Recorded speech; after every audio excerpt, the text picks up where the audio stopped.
Hello, welcome back to another exciting episode of People Traveling on Water. The chances everybody dies tonight. Let's find out. Last time you guys fought a water genie and some elementals.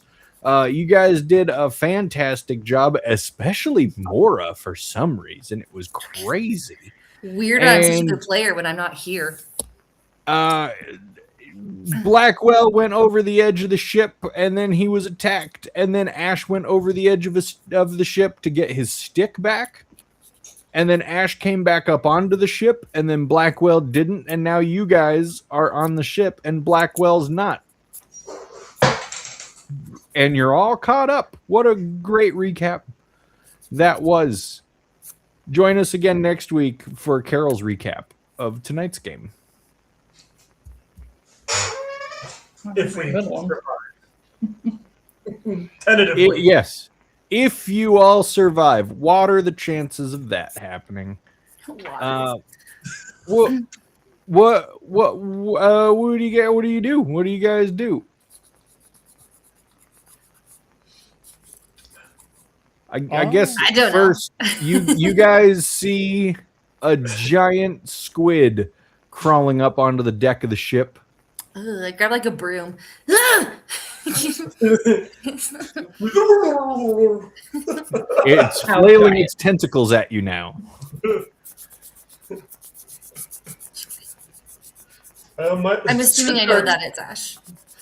If I could talk, it would sound like, "My friends, stop hitting me with the broom." I don't think you can. I can't. Yeah. But in his head, he sounds like Zoidberg. I mean you want no harm, my friends. I'm assuming we all know it's Ash, like we saw it happen. Is that a bad assumption?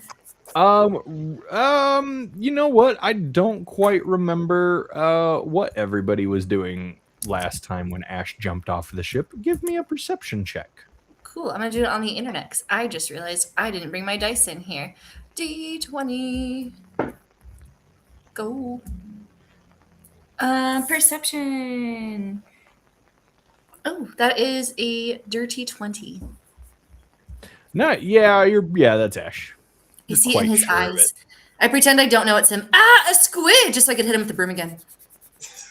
I was about to say, and she keeps hitting him with the broom.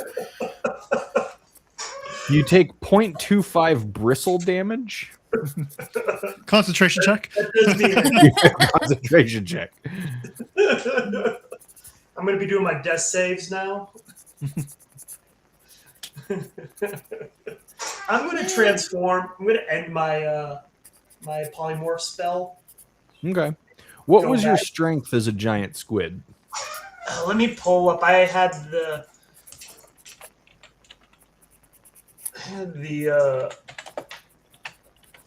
internet one loaded up.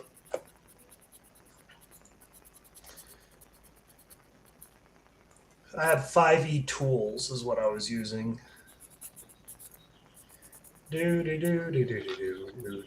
Okay, my strength save or strength modifier? Just mod.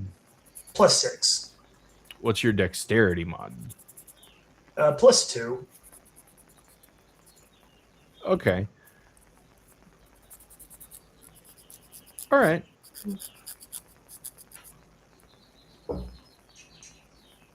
He flails off the ship. Now, Okay. I'm trying to decide whether or not he snapped his wand in half when he retrieved it.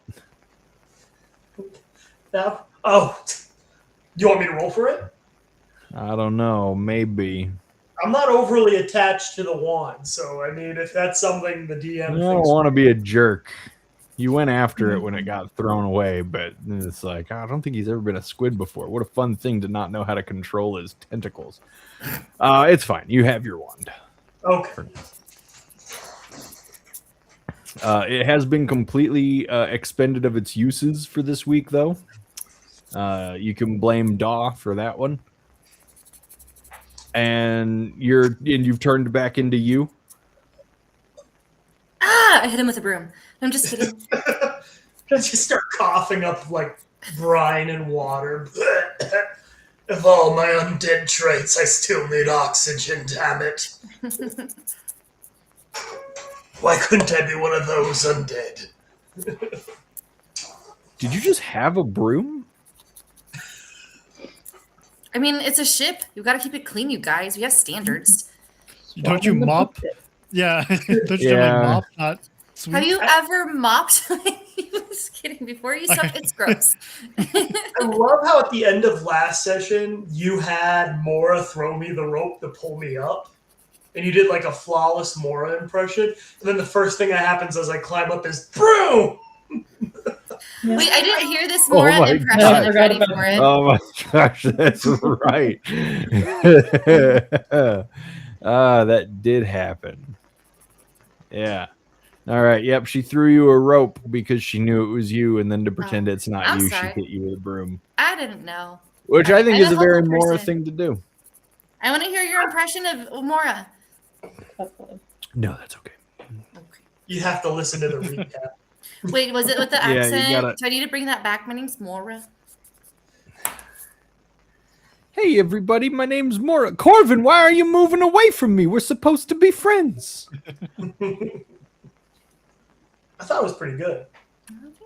Couldn't tell the difference. It was like you were here almost. Oh, man. Oh He has better hair. You should just keep him.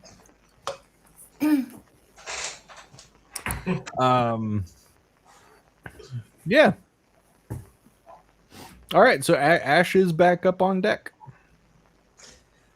There's I a look frozen water elemental still on deck as well. Oh, what happens when he melts? Well, he's dead, so he'll melt. to start chipping him away for like cocktails and stuff. Very nice.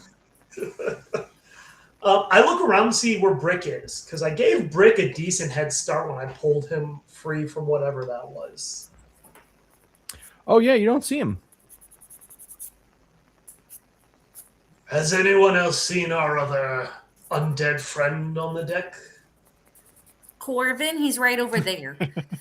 The other undead friend. It kind of got a bit chaotic. I was looking after the crew, make sure we don't get lost or anything. Is he okay? I just go to run towards the other edge of the deck. He was struggling in the depths when I went to retrieve my wand. I just give a look at Da. He was struggling. I released him from what it was. He had a few minutes a head start from me, and he is not on deck, apparently. Well, he can breathe in water. We know that much, at least. Did you see which direction he swam? Under the keel, I believe, is what these nautical types would refer to it as. So he's still under the ship? He No, swam it's you. toward the bow. He swam towards there. I don't know what that is. I'm just kidding. But more probably wouldn't. Well, if he's under the ship, I should be able to just come up and get back on the ship, right? You said he was being chased by something? Something had him, and that same thing tried to grab me while underneath. And did you not finished it succeed. off. I did not. I sprayed its face and went away. And you left our new companion alone in the water with it. That we know it's already captured him once. Ooh, You're being He's- judged by somebody who's chaotically evil. Ash. No, I'm not. I'm neutrally evil, Oh, not I'm sorry. chaotically. Neutrally evil, Ash. How do you I feel? gave him a fair enough head start swim. I assumed he would have reached the deck before I did. 'Tis fair. And it appears he has not.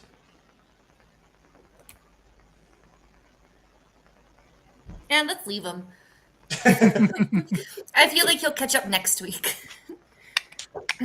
Ah, butthole. I hold up my broom. Prepare to die.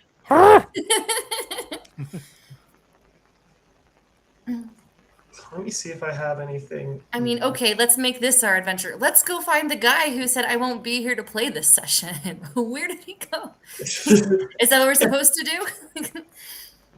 For plot purposes, would I be able to detect him, seeing he is a creature of necromancy?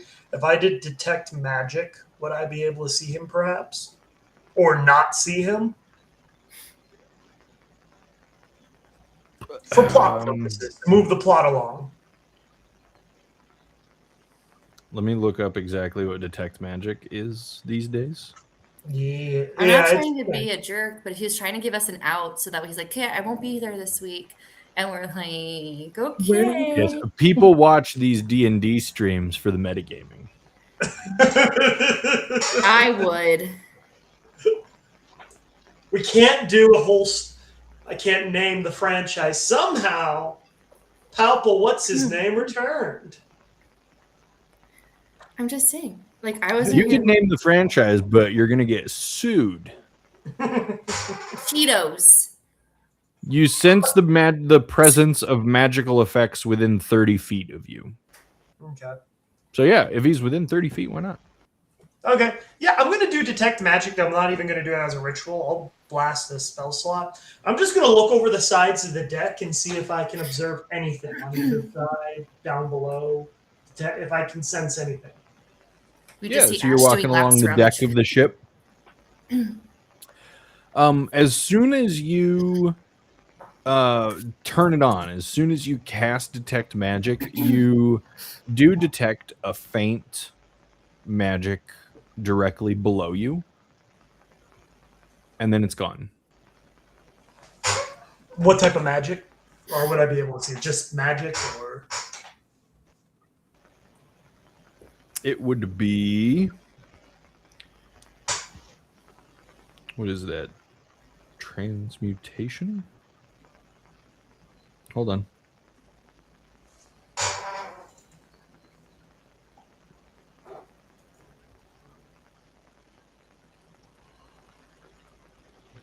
Yeah, transmutation. Okay. I relay that to the team as puzzled, sensing him for a moment and then him completely disappearing.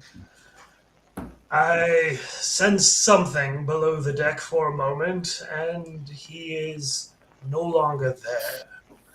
Odds are either one, whatever creature was trying to nab us has finally grabbed him, or being a warlock of some skill, perhaps he has managed to find a way out of that predicament. Either way, he is no longer within my senses. So should we just like dive in? I see no purpose in it at this point. I don't want to be the one that didn't try to rescue our friend, you guys. I'll take the hit for it. I'll be the Corvin this one. You can try waiting. You can wait for him to come back. Yeah, just kind of with a long rest. Rest up a little bit, and then lick your wounds. Bound to be Yeah. back eventually, right? Will we have time to do a short rest? Yeah. Short rest is like 20 minutes. So All right. how long that- would you like to wait before you become alarmed?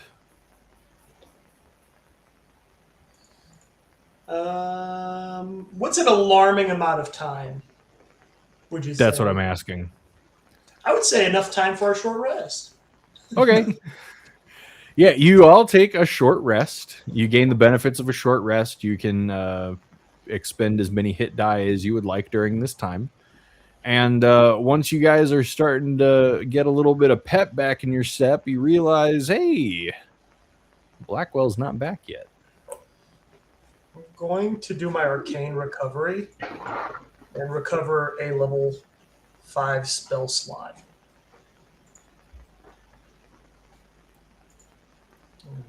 Blackdale, not Blackwell. I keep calling him Brick. What a DM you guys have, huh? Blackdale is not returned. Well, what about Blackwell?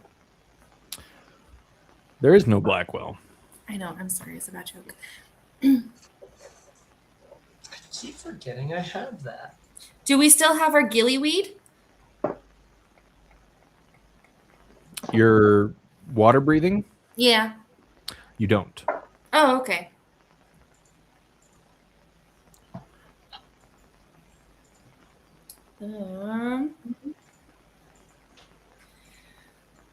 Did he indicate last time that he had unfinished business somewhere? Or do we think he got taken by something? I wasn't here. I tried to listen. The only thing he mentioned having unfinished business with was the Leviathan, which is currently where you guys are all headed, is to deal with that.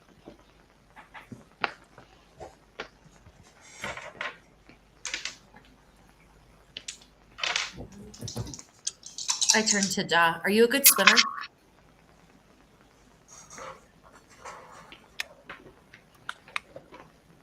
I don't know. Okay. Let's find out.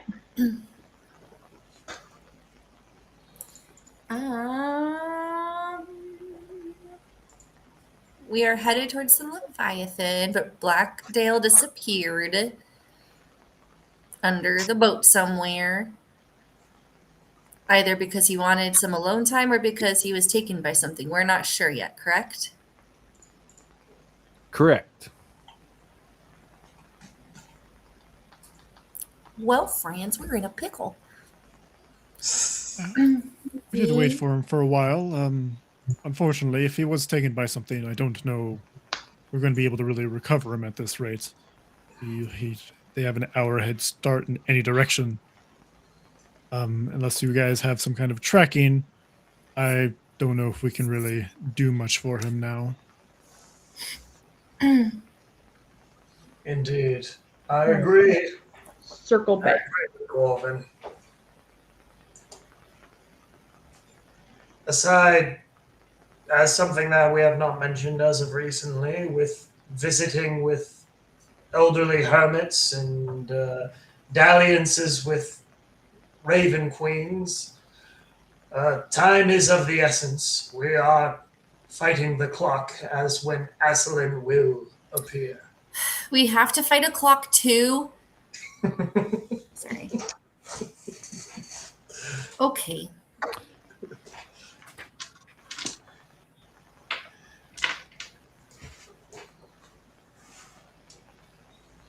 Then let's just continue on. I don't know, you guys. Yes, I think we must. We don't really have. We don't have an inkling of where he went. We'll just say the DM told us to.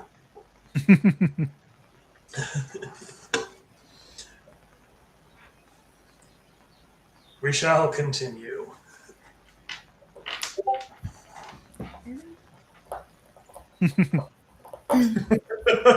Oh no. All right. Just saying, don't give me ideas. How far were we from the known location of the Leviathan? You're not entirely sure. You could ask a navigator. Navigator might have a better idea. I'll reach out to the captain or the navigator. I would assume the captain who was with us. Well, I'm sure they have to regain their composure after running away from the Marig. Yeah. Which during your short rest, since everything kind of died down and calmed a bit, you did see many of them, kind of come back and start cleaning up after the battle.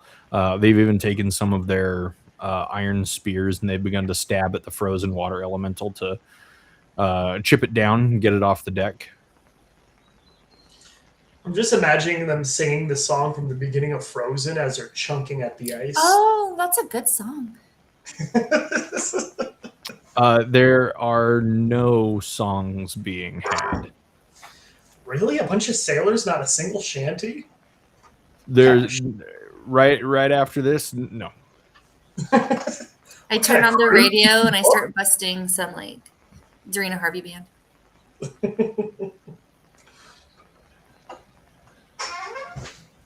You lose 2,000 experience points. Oh no! But I still feel inspired. Good thing we're doing milestones, so it doesn't matter. Yeah. So I go to the captain. As soon as we are ready to depart, how far do you think we are from the Leviathan? How much time do we have to prepare? A few hours yet, I'd say. He sounds like a pirate. Sailor, my dear. I'm so excited right now. He's been here. We've had conversation before, miss. Do you not remember? No, I do. Right then. Has your friend returned? Nope. He has not. If he manages to find his way back with us, then excellent. And if not, then he shall finally find peace with the sea. Would you like me to drop anchor? Give him some time to find his way back, and perhaps the chain of the anchor will help guide him back if he's lost down there. There's no Give him harm. more, yes, we can give him more time.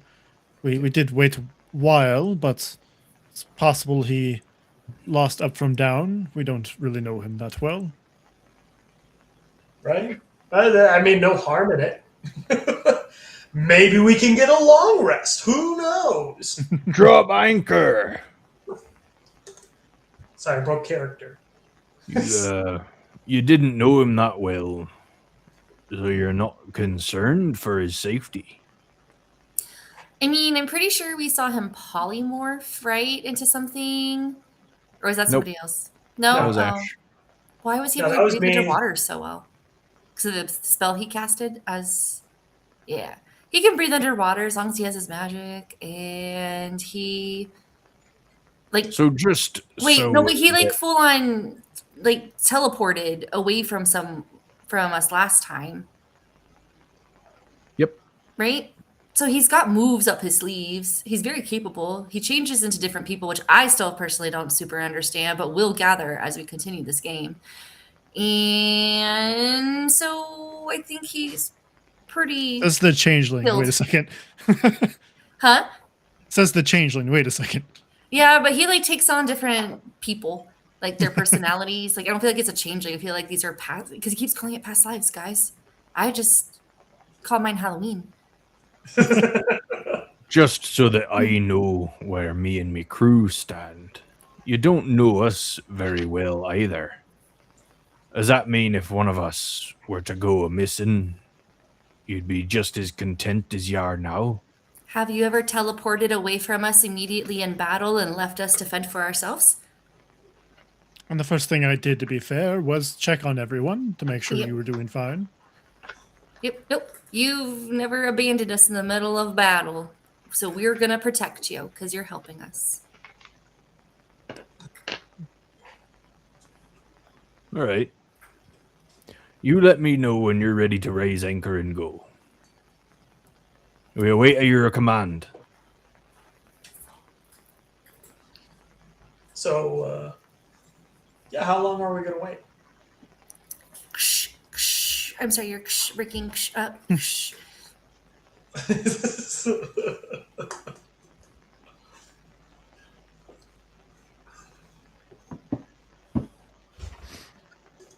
We can wait a night. Might as well. Yeah, I mean, we can do a long rest. I'm good with that. If the DM's good with it. I'm good with that. Okay, cool. Fighting the clock. We can wait. Man, we're really good at this, you guys. I mean, we haven't really established if he's like actively coming against us, but we know he's probably coming against us. Time is fluid here. It's kind of like when you play an RPG and then you have the main quest you got to do, and then you got all the side quests that you probably should do to level up your character. It's somewhere along those lines, I guess. Or unless George just decides to spawn a lich right into the middle of the boat. Ha ha! You took too long, suckers. No, I'm not gonna spawn a lich right into the middle of the boat, but it's a living world right now. Things Okay. are currently occurring. Okay. Well, I am willing to wait as long as everybody else. I would say one long rest. We give it a wait, and if he doesn't reappear, I'll even be willing to, for plot purposes involved, I would even be willing to polymorph again to look underneath the boat. To actively search for him. That way, nobody can say that we didn't try our darndest to find him.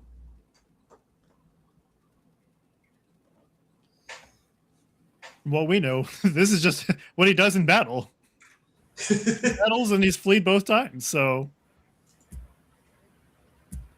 Well, I mean, he's a being of immense power and the ability to probably walk different. If he's a warlock at the same level as we are, then yeah, he's got a lot of tricks up his sleeves. But yeah, we'll do that. We'll drop anchor. I will polymorph for a little bit. Before your rest or after? I will do it before my rest. How many hours do I need for a long rest to at least get my spell slots back? 8 hours. The full 8 hours? Full 8 hours. Okay. Well, poo. All right, I'll do it afterwards. Or no. Time is of the essence. I'll do it for plot purposes. I'll do it beforehand. Oops. Okay. I'll polymorph. I'll look around underneath the boat.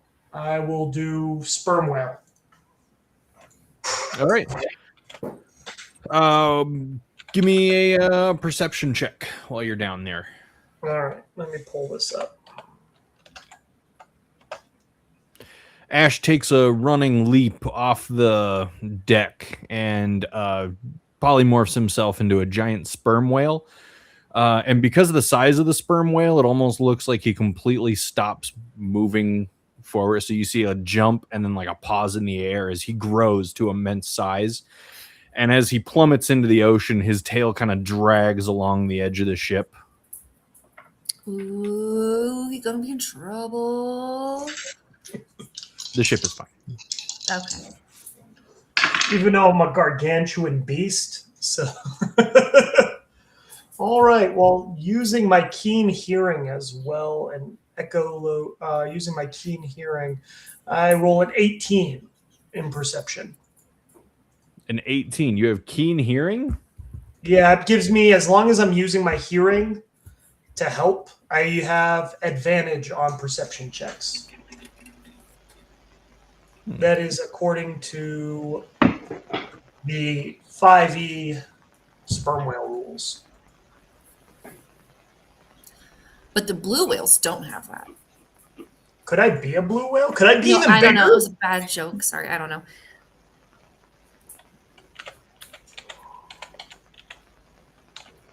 Just don't be a dolphin because in D&D they don't serve much purpose. Ha ha. Did you guys have so much fun last week without me? No. Okay. You hear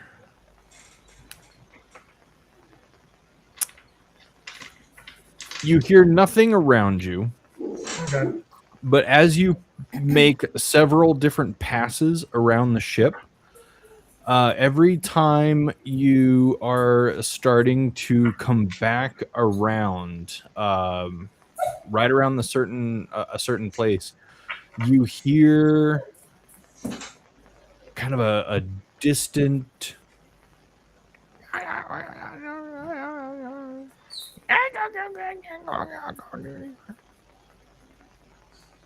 And then as soon as you pass this one area, which is right around the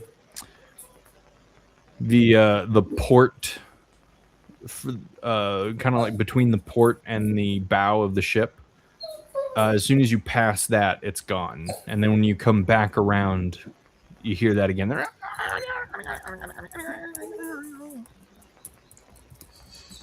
He's turned into plankton.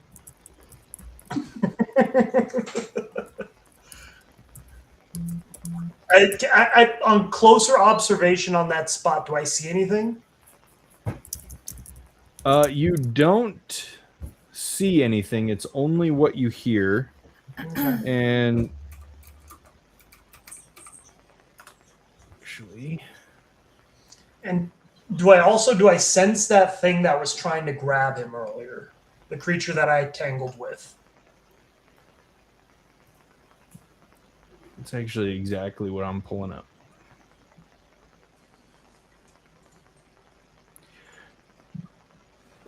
Right around your 6th circle of the ship, and as you're focusing in on hearing this weird kind of chittering, does a 23 hit you? Let me check. Yes, it do. You're gonna take, that's 4, 10, 13 cold damage as something bites into your side. What a dick. Okay. Okay. All right, I'm gonna try to spin around, try to attack whatever is biting me, if I can even see it. As you whirl around in the water, you see nothing there, but you can still attack if you'd like. I'm gonna try making a wild attack at whatever is in that direction. I use a multi-attack. It's going to be at disadvantage, I figured. as this is considered invisible. Fair enough. All right. Let's do this thing.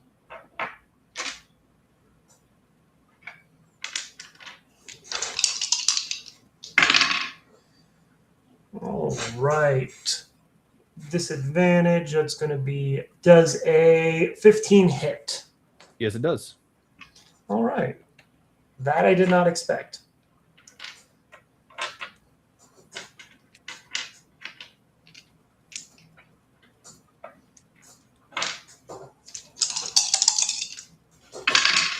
For the first attack, that's going to be 24 bite damage. All right. If the creature is large or smaller, it needs to make a dexterity saving throw. Nope. Okay. Gotcha. And then I'm going to go and try smacking at it with my tail at disadvantage. And that's going to be 21 to hit. Or no, That's sorry. a disadvantage? 15 to hit for disadvantage. Sorry. 15 hits. Yeah, 15 hits. Gotcha. All right, and Still, my gosh. it's a CR8 creature, and that's going to be 12, 13, 21 damage, bludgeoning. All right.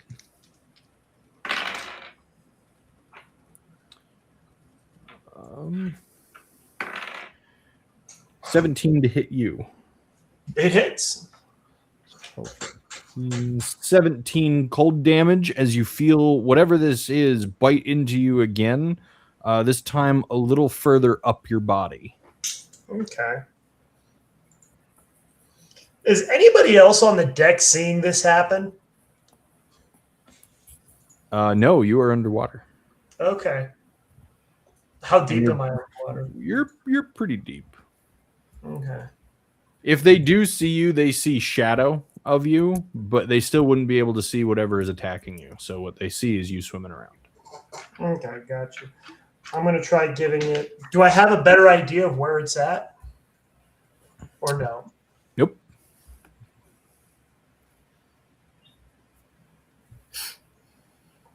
Okay. So still at disadvantage. Cool.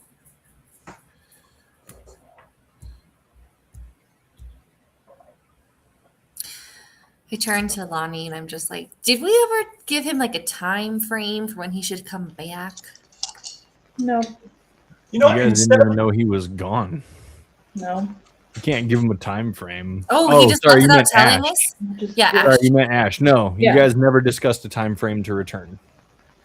all right, I'm going to, on that, come to think of it, rather than engage in a prolonged one-on-one fight, because no table likes that, be part of that, I'm going to swim back towards the boat. Because I can't even see this guy. So fighting something I can't see is going to be not in my best interests. Okay. So I'm going to swim back to the boat and do a Shamu style splash out of the water. All right, cool. As you leave its area of melee, that's going to be a 22 to hit. Yep. Teens for 17 cold damage. Cool. And you make a break for the surface of the water. And as you do, your whale-like body breaches.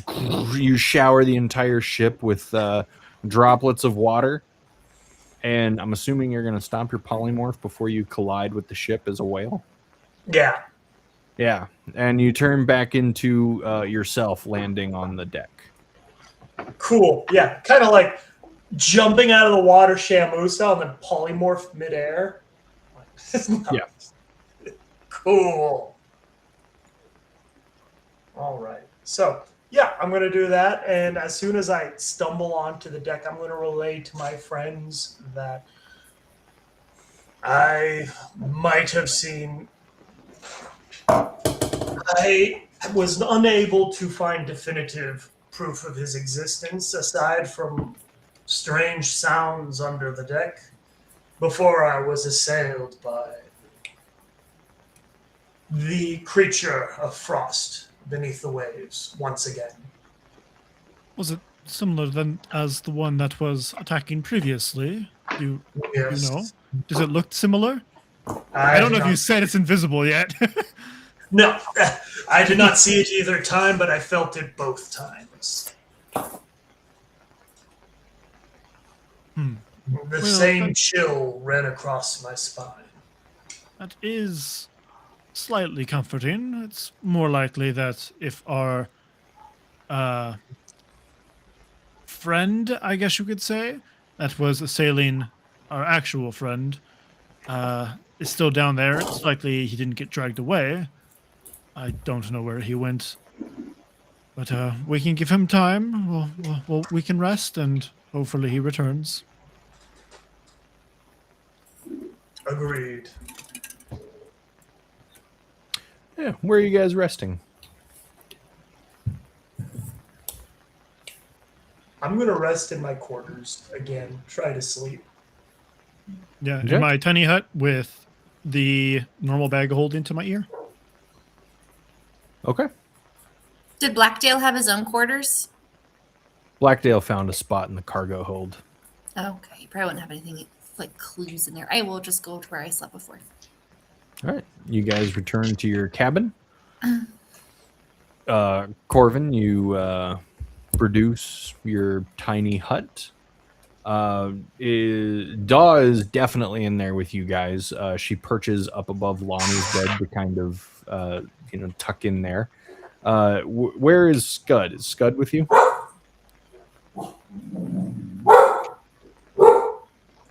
It's because he's assume not he would- wearing his necklace.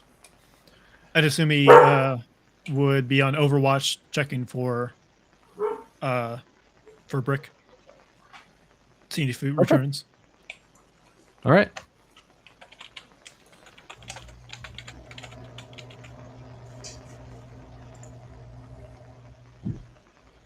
All right, and you guys try your best to make what you can of the night. Me.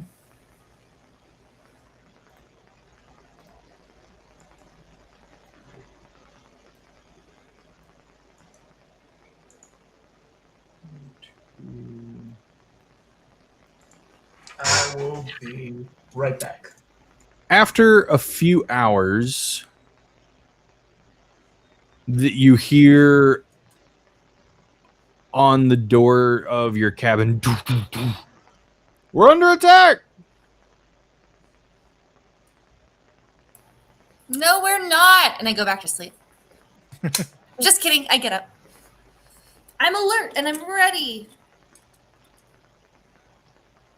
All right. Same thing. Do you leave or do you just get ready? No, I leave. I'm at that door. Yeah. You open the door. You come face to face with a squat, fish-faced humanoid wielding a spear. And I Stab it. need you to roll initiative.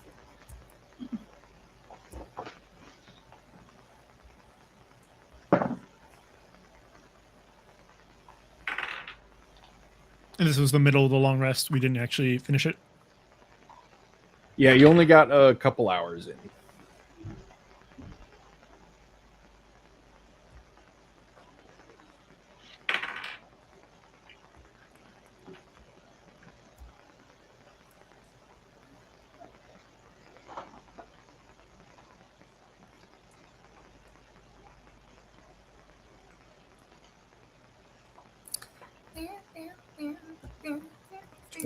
Wow, look at you guys. 20 for Lonnie. 18 for Mora. Break. Oh, look at you. Did I hear correctly? We're actually rolling for initiative. Yep. We got fish people. Fish That's- people, cool. That's the baby from the busted lead from moving. Aww. Did we get our full long rest before we got attacked? Okay, cool. Cool. Nope. That will be an 11 for me. All right, cantrips, here we go. Ash for 11.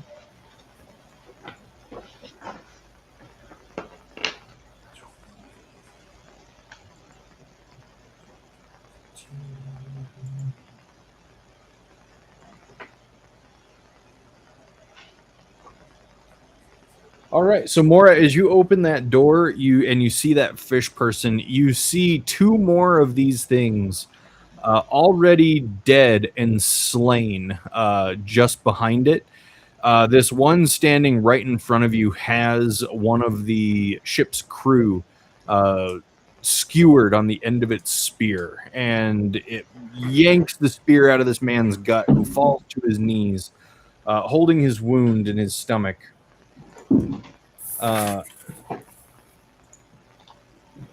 Corvin and Lonnie directly behind you also see this hostile fish person. And Corvin, you are going to start us off. All right. How do we? Are the fish people near each other? They are not. Let me give you. It's going to be weird because you guys are not currently on the map. So Scud is already there because Scud, you can hear screaming from other parts of the deck that you can't hear. One of them is a vicious war cry from Scud. So this fish thing right here, that is the one right at your door. Your cabin is right here. Oh, okay. So We're you're not underneath there it. because you're currently underneath those planks. All right. I believe this is only going to hit two of them, but I will do it anyways. Oh, it's actually a 30-foot cube. All right. Yeah, I'm going to go and try hypnotic pattern outside the door and try to hit the three fishmen in the little, like, I'm going to call it a courtyard, but, you know, the lower deck area. You said a 30-foot cube? Yeah. Hold on, I have some.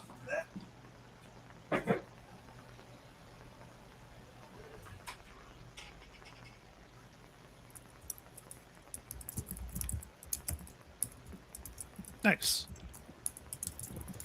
So everyone in that cube will need to make a wisdom saving throw. Alrighty. The first one, the one at the door, is a 20. He succeeds. The one just behind it is 17. Succeeds. And the furthest one back in the corner is 16. They all succeed. Cool. Do they need to remake that at any point? No, you can remove the thing. It was a one and done. Ah.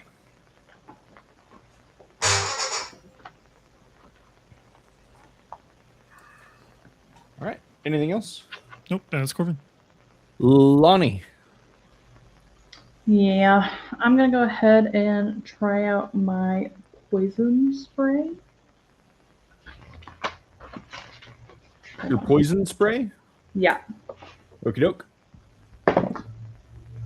Hold on. I forget what I know. 10. Does a 10 hit? A 10 just misses. Rude. Okay. That's Lonnie then. Oh, and just a heads up, George. I did have to leave the tiny hut, so the tiny hut disappeared, and we're no longer protected at all with it. Correct. Cool. All right, Lonnie, did you want to move at all, or did you have a bonus action?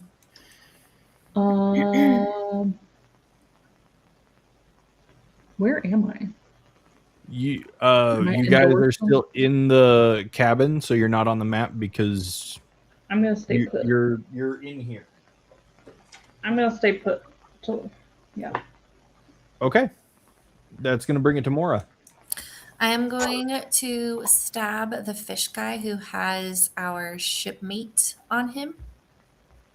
All right. Okay. And that's going to be a... I might sneak in there and grab my dice because I don't like using it online.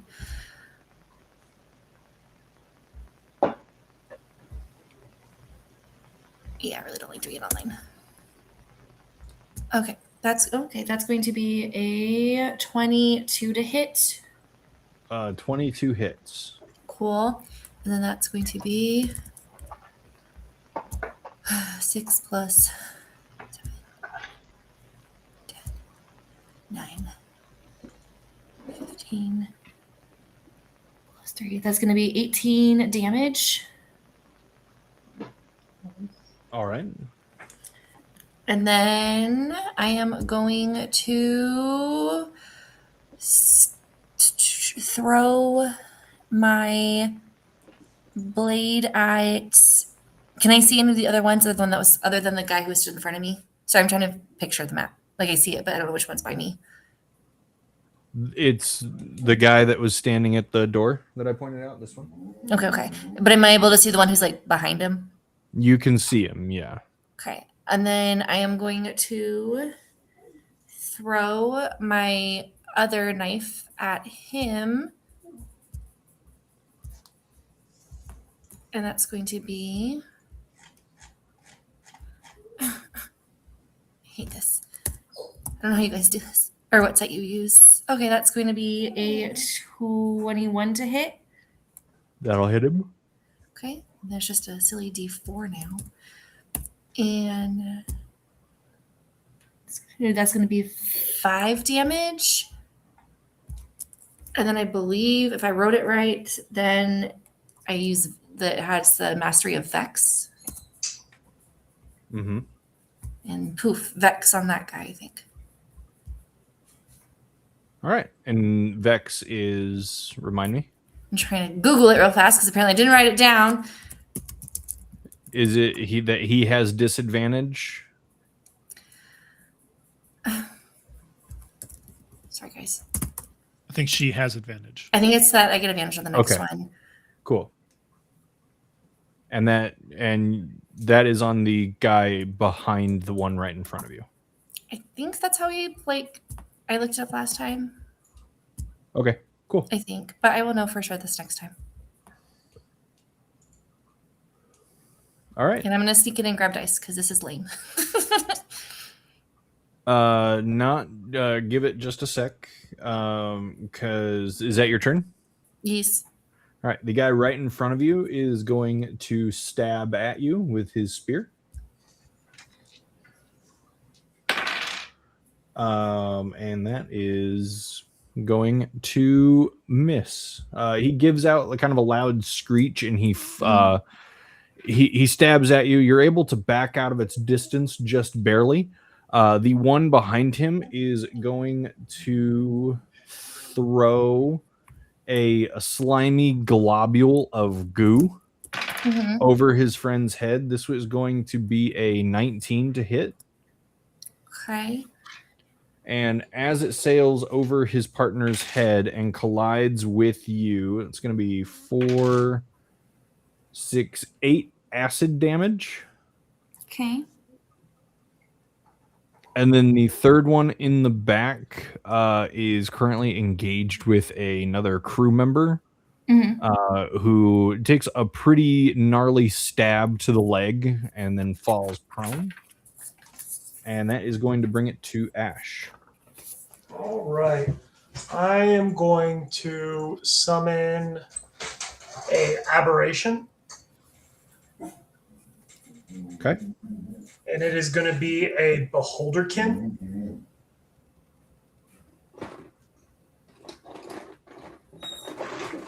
Where are we standing? You guys are in your cabin.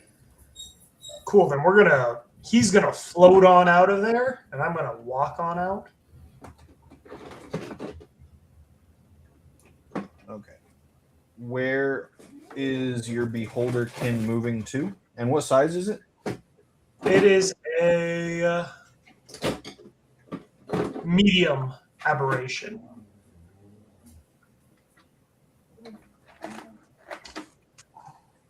All right. And where is it moving to?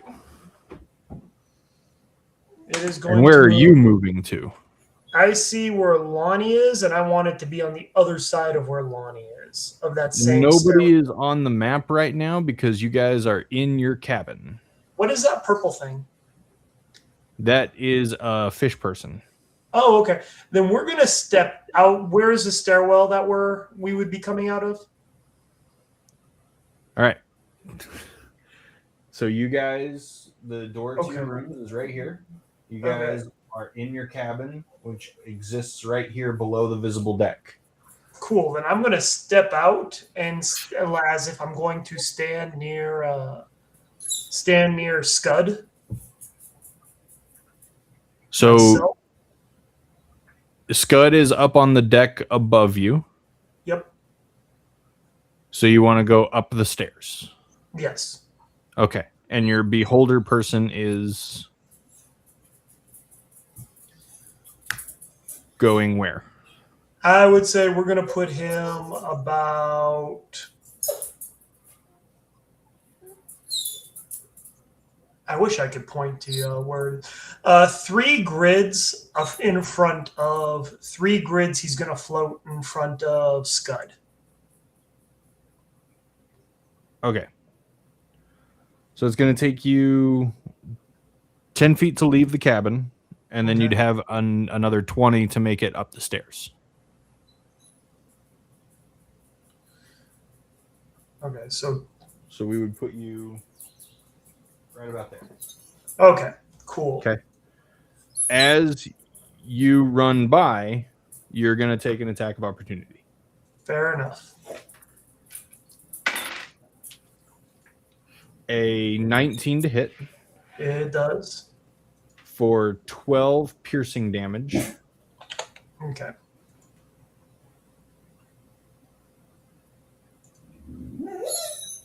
And how much movement does your beholder thing have? It's going to have 30 flying speed. And is he just going with you? No, actually, I'm going to have him fly straight up instead of going, if I'm reading this correctly. How much damage did I take again? 17, you said? 12. 12, okay. I was about to... Okay, cool. Looking at this, he has fly 30 feet for hovering only, Beholderkin. So I'm going to have him hover as if he's next to me, but still within range distance of the creature. So he's going to be on the grid right south of me. Okay. And how high up? 30 feet? It won't let me. It says hovering, so I'm going to say that he's like hovering above the ground. It doesn't say that I can actually like make him fly per se. So hovering is still, you can move vertically, but you can't move at a speed omnidirectional. Okay, so can he go 30 feet straight up out of the cabin? Yes. Okay, then I'm going to have him do that. I'm going to just All right. have him fly 30 feet straight out of the cabin. Cool. Sorry about that. I've never summoned a hovering creature before. All right, and then I'm going to have him do a couple attacks with his eye ray. Okay. And that's going to be I'm going to use the one closest, the one that attacked me. One dice.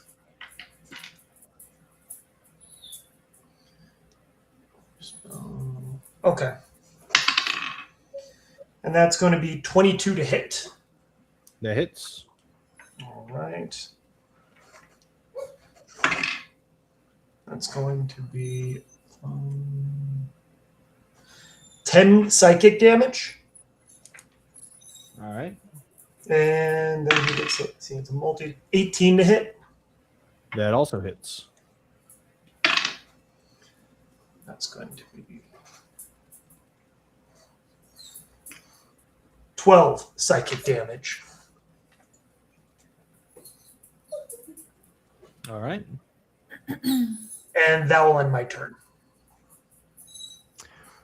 All right. Your Beholderkin immediately flies up right as you and it leave the cabin, and it lets off a couple eye beams right after you get stabbed a couple times.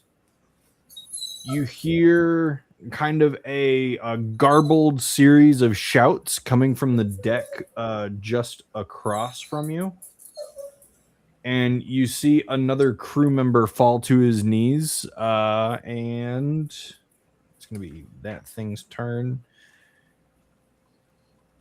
And then as you're looking across the across this deck, across that little courtyard there, across to the deck that is on the same level as you, you see a slightly more hunched fish-like humanoid with a necklace made of bone, and it's wielding a scepter that looks like it's been carved from ivory, that is also wrapped in different kinds of bone, dried seaweed, and other manner of old dead ocean life. It raises this scepter, and I need your beholder to make a wisdom saving throw. Okay.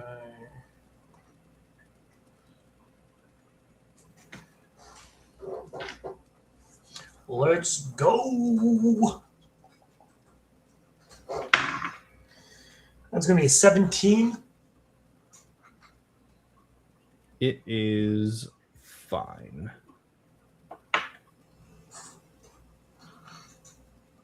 Yeah, it's fine. Alrighty. Corvin, we're gonna bring it back to you. All right, same square. Let's try this again. 3 more wisdom Okay. saves. Wisdom saves. The guy right in front of the door, 4. All right, fail. The guy behind him, 16. Succeed. And the guy in the far corner, 19. Succeed.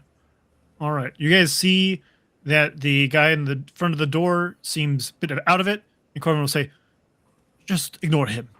Go for people behind." And that'll be to Corbin.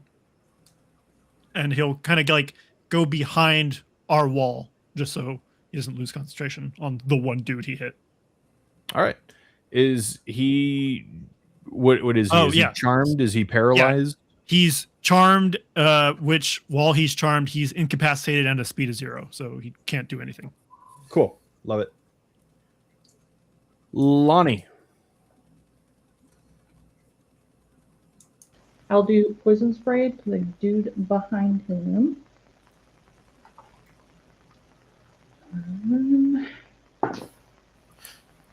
Does a 7 hit? A 7 does not hit. You let loose this poison spray, but you really, really don't want to hit the guy that's right in front of the door because Corvin told you not to. So trying to be extra careful, your poison spray goes kind of wide. Okie dokie. Did you want to move, though?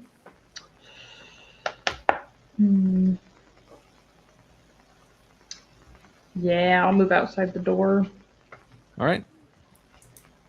And where would you like to go? If I'm coming out the door to the right of where the paralyzed dude is, or the dude that we aren't hitting. Yeah. All right. And for now, that is it. Okie dokie. Mora. Does the crew member look like he's still alive? I will let you use a bonus action to make a medicine check. Okay. Bonus action. Or a perception check. Okay. If you want to find out anything further, it would be a full action for a medicine check just because it's a bit more involved. Okay.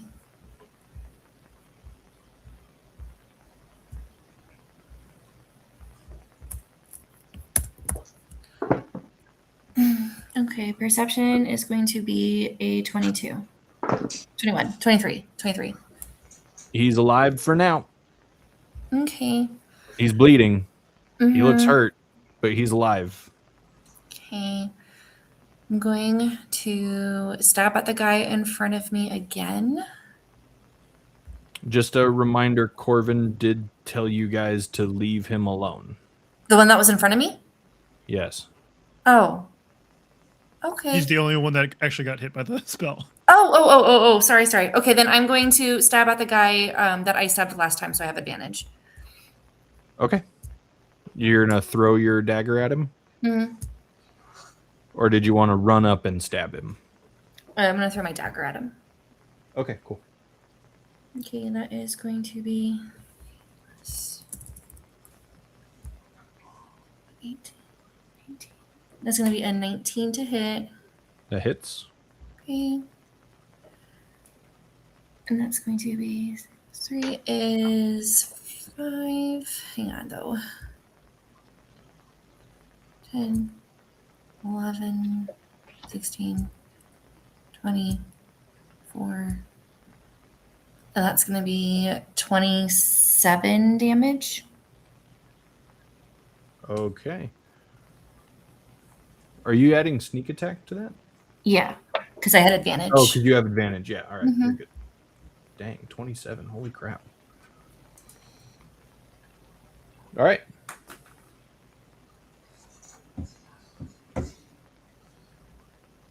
And I used a perception check as a bonus, so I think that's all I'm going to do. Okay.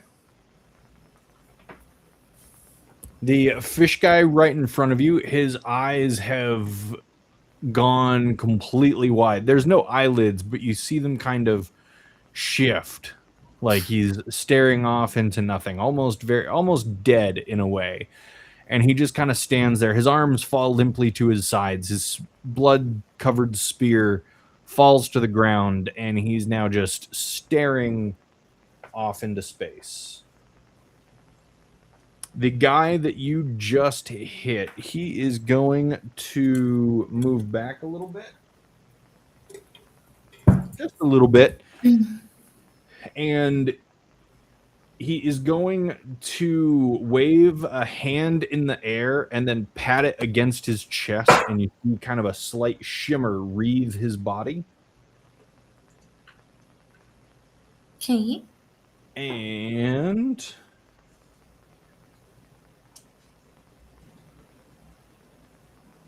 the other guy is going to do the exact same thing. The guy that's standing near him is going to do the same thing to his own self. That is going to bring it to Ash. Okay. Got you.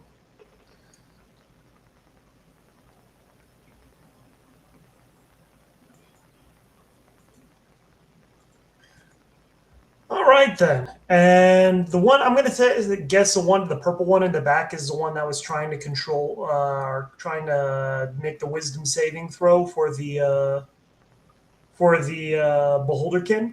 Give me a perception check, Okay. just to see if this is something you noticed last round. Gotcha. Another green plus 0 is 13. No, it's this one. Okay, cool. Got you. Then I'm going to do a couple things. First, I am going to cast Mage Armor on myself. All right. Did not cast that originally. I should have done that when I left the hole, but I didn't. So, yeah, I'm casting that. And then I'm going to have my Beholderkin cast a couple of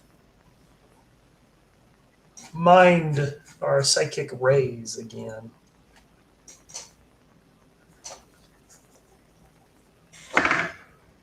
It's going to be, does 17 hit? It's going to target that guy that was trying to control or do whatever it was to him.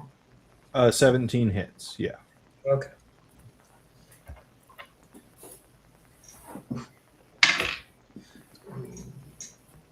$14 psychic damage.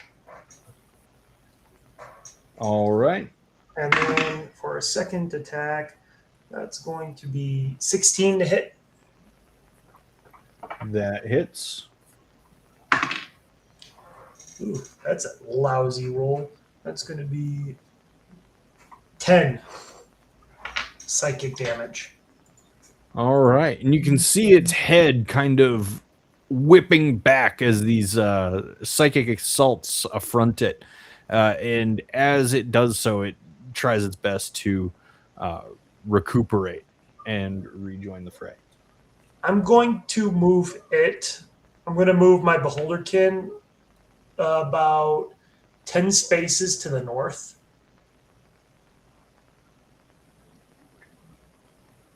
I'm going to move Ash about... Wait, 10 spaces or 10 feet? 10 feet is what I meant. Okay. Sorry. I'm going to move Ash about 10 feet to my north, diagonally to the northeast, to where Scud is. All right. And that'll end my turn. All right.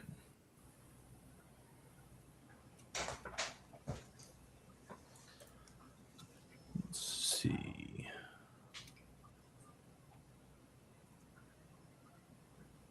This guy, having dealt with the ship's crew member that he was dealing with, he's going to move up.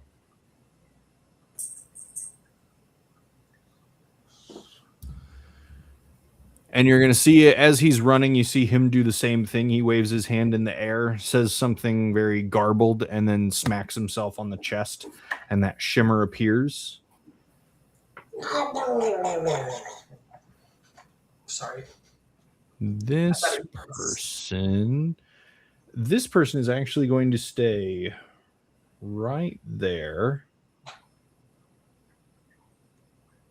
And after waving its scepter, it is going to launch an arcane missile at your beholderkin. Cool. 24 to hit. Oh, yeah. 19, 22. Math is hard. 28. 32, 35 lightning damage as this streak of missile flies across the air, strikes your beholderkin, and its entire body starts arcing with lightning. All right. Good to know.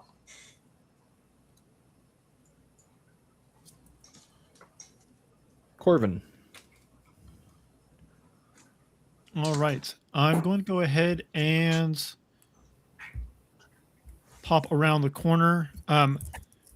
And the person on the top deck that I believe we're calling the caster or something like that, the dude in the far back, I want to go ahead and try to dissonant whispers. So things will shout at him after he's been psychically blasted by the beholder. Wisdom saving throw, please. 16. All right. He shakes it off, being used to it, and instead only takes 4 psychic damage. 4 psychic damage. All right. Anything else? Yes, Corbin? Lonnie. Yep. Are we still not acknowledging the dude next to me? Correct. Okay. So the guy directly behind him, I'll try my poison spray again. All right. 23. That hits.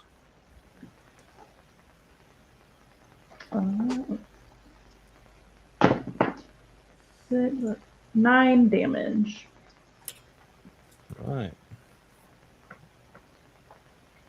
Your poison spray. This one finds purchase splashing across his fishin' face. He begins to squeal. And it starts batting at its eyes because it doesn't have eyelids to try and get the acid out of there. Cool. And then Lonnie's gonna turn into a giant toad, and that's Lonnie.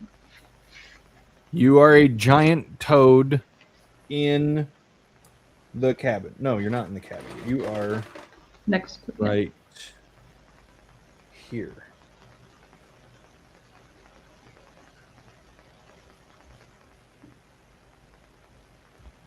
Man, that guy was coming to attack you. He must be terrified. Cool. Mora. Okay, so I'm still like trapped in my room because I have the one fish dude like blocking my doorway and I can't mess with him, right? You can't mess with him, but you can move past him just like Lonnie did. But would that give the opportunity attack or no? Because he's like got his eyes glazed over and whatnot. He's incapacitated, so he can do nothing. Okay. Well, then in that case, I won't teleport. I'm going to move past him and be like, oh, look at me. I don't need to get attacked. And then I am going to... I'm so sorry if you can hear my dog. Throw my... I'm going to throw my blade at the guy I threw it at before. All right. Where are you on the deck? Behind incapacitated guy.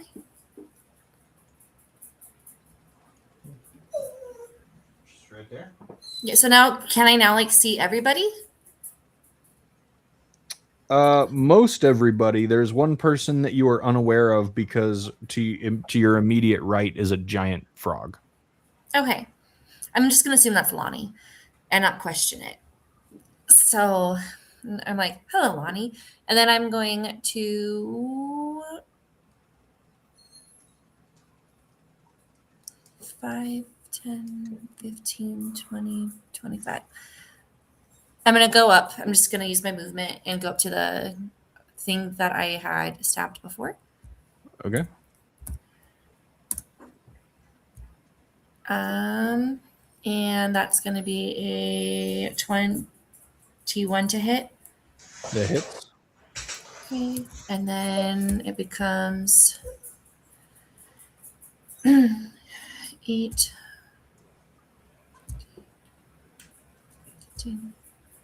18. That's going to be 20 damage.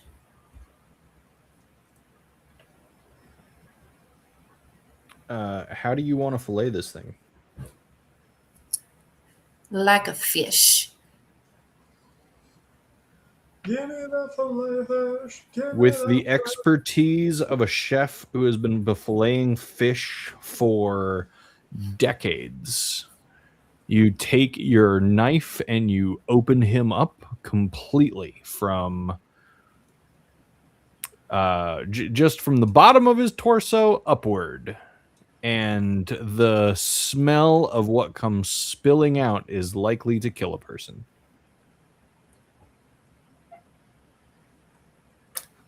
But he falls dead. Cool. And then I'm going to turn, and I can see that purple guy now. Wait, no, The not purple guy would be within eyesight, yeah.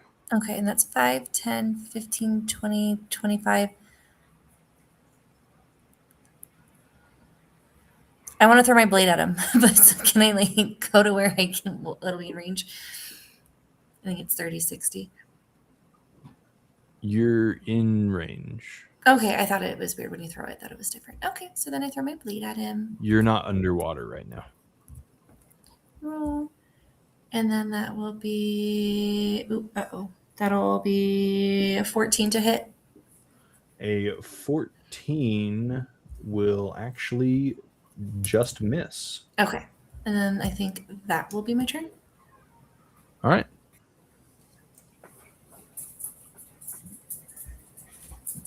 He is no more saving throws. He's just incapacitated, right? Yep. Well, so someone else could try to wake him up, one of his allies, but yeah, he can't make anything. They're a bit far away right now.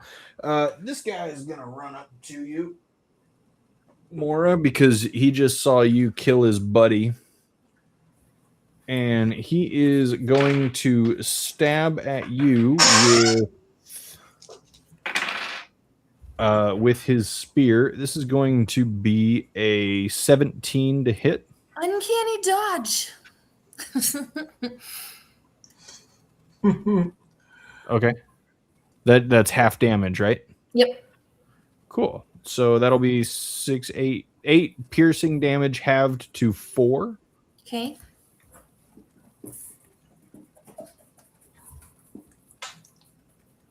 Oh no. Yep. Nope, I'm right. 8 piercing damage halved to 4. Okay. That's him. Ash. Cool. So I'm going to do a thing. Thankfully, or at least I should hope so, because of the last few times I've torn reality, my reality dice should be at its very highest. So my odds are pretty good. I am going to launch a chromatic orb, a 3rd level chromatic orb at the guy who's been trying to cast stuff at my dude. And I'm going to cast it at I'm going to cast lightning damage. But I'm going to do it with advantage by breaking reality. So you'll have to roll a d8 for me, sir. Right. And does a, I'm going to assume that a 26 hits. A 26 will hit. What role did you need from me? D8 for my reality intrusion die. Oh, that's right. You're fine. All right, cool. So I'm going to roll. That's going to be 5d8 lightning damage. Let me roll that real quick. Where all those dice go?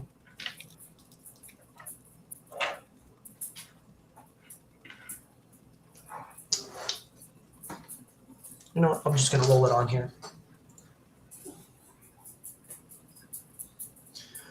Wow, that was a mistake on my point. That's 8 lightning damage because they were all ones. D&D Beyond sucks. Ouch. Oh no, I really? was a waste of a level 3 spell slot if I ever saw one. 8 lightning damage. Yeah. On that note, my Beholderkin is going to launch a couple shots at him as well. And then I have a backup plan if none of that works. That really irks me. It could have happened even if they were real dice. It could have, but D&D Beyond sucks. All right, 24 to hit. 24 hits. All right, cool. Should be 16 psychic damage for the first one. Okay. And that one, I don't know if that will even hit. Does an 11 hit? An 11 does not hit. Okay, cool. Then I am going to, for Ash's bonus action, I'm going to use my Eldritch Word ability. It's not a spell. And I need that creature to make a wisdom saving throw. All right. 18. It passes. Okay, then never mind. All right. So yeah, you with an arc of lightning that you send through this thing, you see its mouth gape open in shock, and you see many pointed teeth within. She raises her scepter, and you can see her struggling to hold off this arc until it kind of coalesces from her body to the head of the scepter. Your Beholderkin finds one moment to let loose a psychic flurry, which she does succumb to, but after being warned of that first one, is able to fend off the second attack from it. And then what was the last spell that you cast on it? It was actually a background ability. It's not actually a spell, but it's nice. Eldritch Word. And it pretty much, if it would have succeeded, it would have had the frightened condition. That's pretty cool. All right. Anything else there, Ash? Nope, that's it. All right. And you glance over your shoulder and you see Scud has finished just eviscerating the fourth little fish person that had dared come across it. The ground at his feet is just littered with these things dead and torn apart. Lonnie, I need to attack you. I'm going to attack you. The thing next to you is going to raise what looks like a spear, but the head of the spear, instead of being a sharpened point, it looks like two metal arms being splayed open, almost claw-like, with tiny sharp metal spikes protruding forth from it. And it is going to lash out 17 to hit you.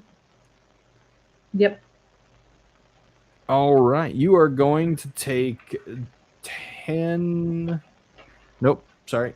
Bad at math. 9 slashing damage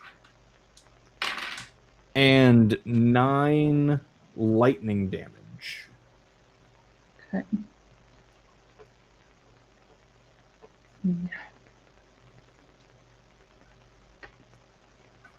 Okay. And a 23 to hit you as it pulls back and stabs at you one more time. Yep. That is 9 slashing damage. Well, okay. Yeah, you can stop there. Stop there. Are you no longer a toad? Yeah. All right. Then it is actually going to carry over into your normal form. Ugh. Hey, those are the rules. And that's going to be 8 lightning damage additionally. Okay. Should I put you over there?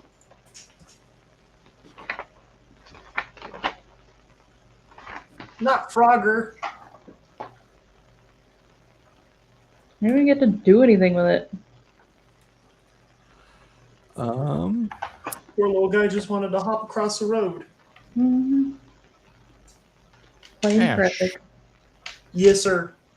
You see the lightning from your attack still sparking across the scepter of the Kuo-Toa that across the way, and it levels it at you. And after speaking some arcane rite,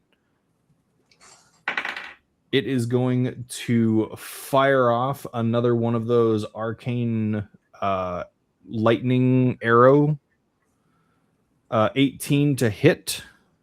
So I'm actually gonna need it to roll at disadvantage Okay. because I'm going to use silvery barbs. Okay, that is going to be 17 to hit. Yeah, that hits. All right. It is going to be 11, 20, 28 lightning damage Rude. as it collides with your body.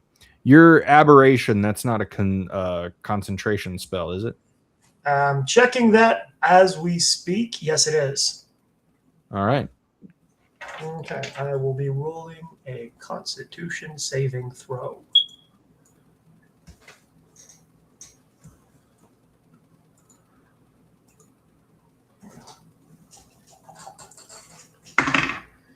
A nat 20 passes, right?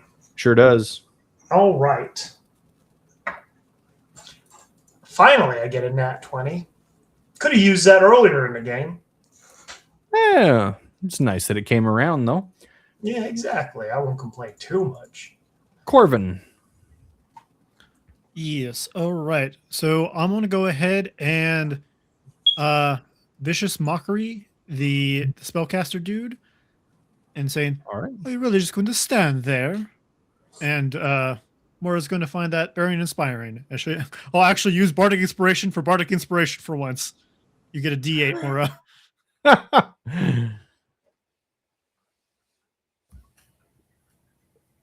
All right. And then what does the spellcaster need? Is that wisdom?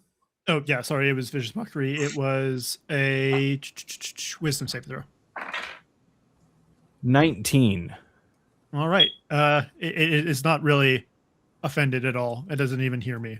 I'm hiding in the cabin. Mora is still very inspired, though. I would also like to apologize because apparently the smoke detector in the office has decided this very moment to run out of battery. So there's going to be some annoying beeps coming from my end. Not just you. Sorry about that. How darest. And then, Corvin, you're not moving? No, I'm still hiding in the cabin. Lonnie. Yeah. What you doing? Who's the jerk that got rid of my thing? It's the guy right next to you. Okay. Looking dude. We're gonna try to do poison spray again. That is a ranged attack, right? 30 feet.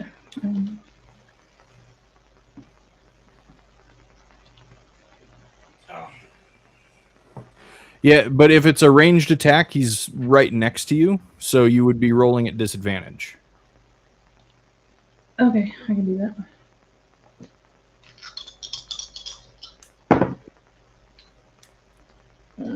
17. 17 will hit. Boom.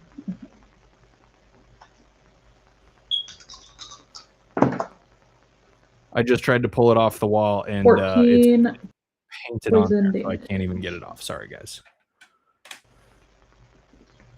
14 damage. Mm-hmm. Okay.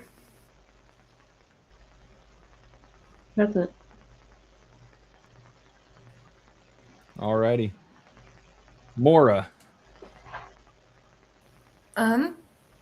After seeing Lonnie get electrocuted by the lightning, am I able to look up and see where it's coming from?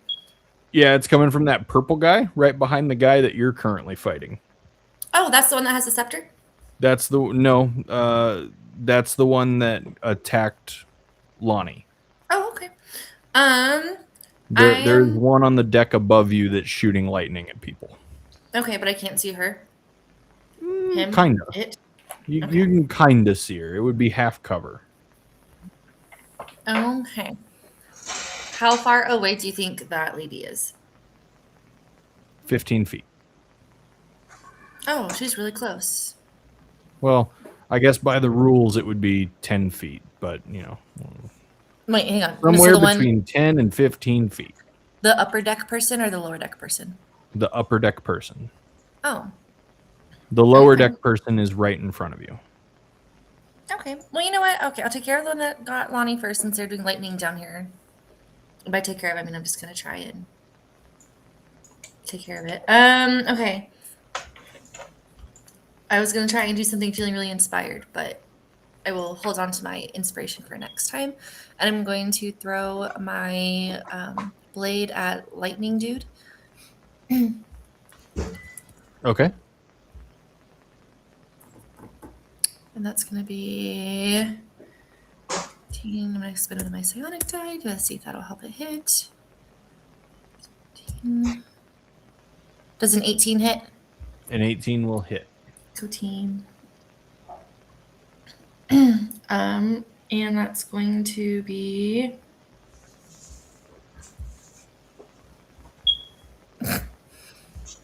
Do you need some batteries? It's already driving me up the wall. I can't get it off the wall. Hold on, I'm gonna try again because it's really it's killing me. It's annoying me so much.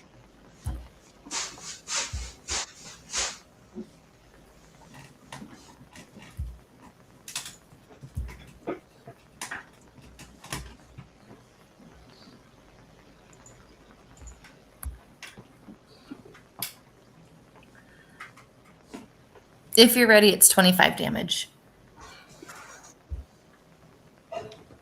Oh, he's not ready, 25 guys. damage. Fantastic. Good news. I got it. It's off the wall. And now you're no longer off the wall. Ew. Or up the wall, sorry. And for the sake of safety, I just want a disclaimer on there. The battery will be replaced tonight before we go to bed. So please do not worry. We will be completely fine.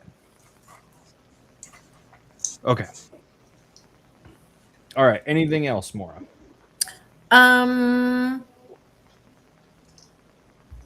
Yeah. Does a... Oh, no. No, because I'm assuming 9 misses. A 9 will miss. Yes. Okay, so that's it. All right. He's still incapacitated, which is sad and somehow adorably creepy in its own little way. More the guy right in front of you is going to stab at you again. Okay. This is gonna miss unless a 7 hits you. It does not. Thank goodness. Yeah, cool. And that's gonna bring it straight to Ash. All right. I am going to use a second level. You know what? Actually, I'm instead going to use my Firebolt cantrip. I'm going to roll at advantage because of my silvery barbs from last time. So, nat 20. All right. So that's going to be...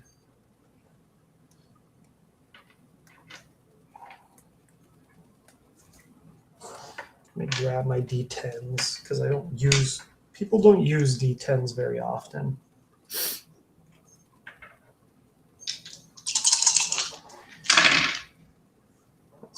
10, 18, 27, 28. 28 fire damage. What spell was that? Firebolt. Firebolt. At the dude I've been having this wizard duel with. All right. And I'm so sorry. How much damage? That was 28, I believe I said. 28. For a cantrip?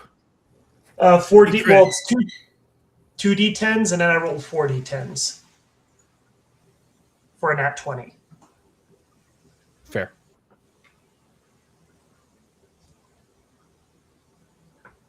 Because for some reason I forgot that they scaled. What a stupid thing to forget that cantrips scale. Why'd you elect me DM? My gosh, you guys. All right. Anything else there? Is he still standing? Yeah. You know what? He's really irking me off by just living. I'm going to attack him with my Beholderkin. And that's going to be... Let me pull up the stat block on that again. All right.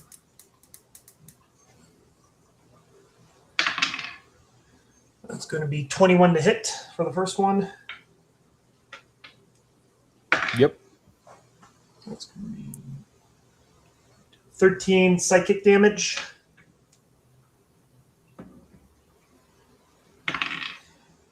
And I'm going to guess that an 11 doesn't hit. An 11 does not hit. Of course it doesn't. All right. And then I am going to cast, seeing I use my cantrip, I'm going to use a level 2 Arcane Vigor on myself. And I'm going to use 2 unexpended hit die to heal myself. Okay. That's not much, but it'll keep me from dying maybe this time around. Hopefully. We'll see. All right, that ends my turn. Right.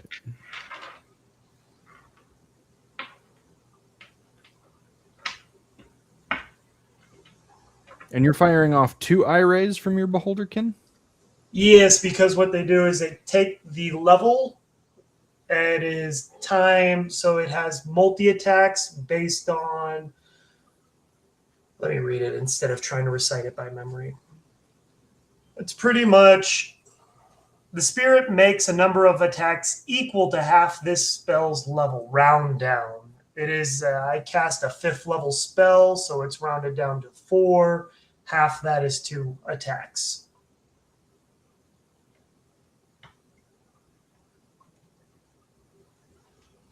Okay.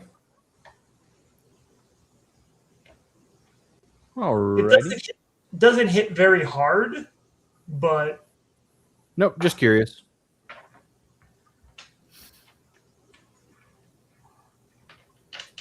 All right. And then anything else there, Ash?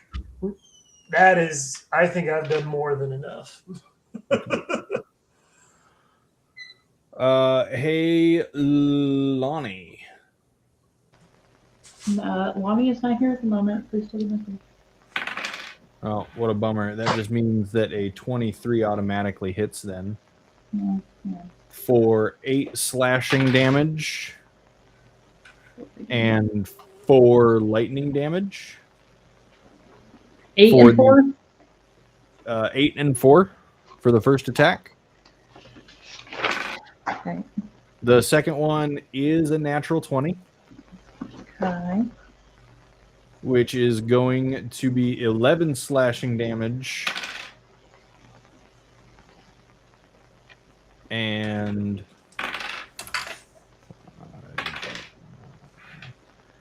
12 lightning damage. I realize a downside of hiding behind a wall is I cannot see my allies to protect them from crits.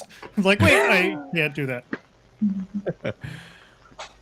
Okay. Whoops.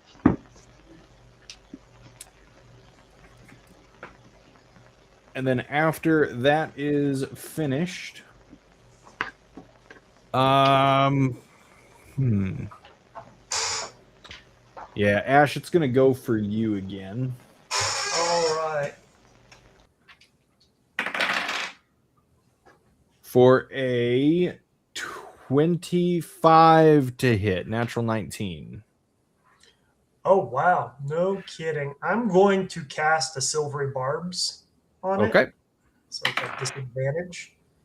Now it's just a 19 to hit. Yeah, no, that hits. Okay. That is going to be 23 lightning damage. I'm down.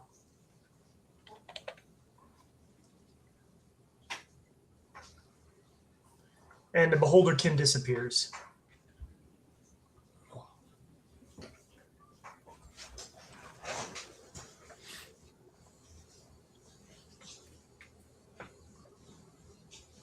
Corvin, it is your turn. You hear a shout coming from outside among the fray. You hear Scud yell, "Ashes down!" Oh, well, thank you, because I wasn't going to metagame that, but now that I know that Ash is down, I'm going to go ahead and leave so I can I'll go up top. Okay. So 35 feet of movement if you want to put me 35 feet of 25 feet once you get out of the room. Oh, well, I guess you're hiding right behind the wall just inside the door, right? Yeah, I was just Whoa. peeking in and out. Then yeah, never mind. Then yeah, 35 feet, and you want to come up the south stairway? Yes. Okay.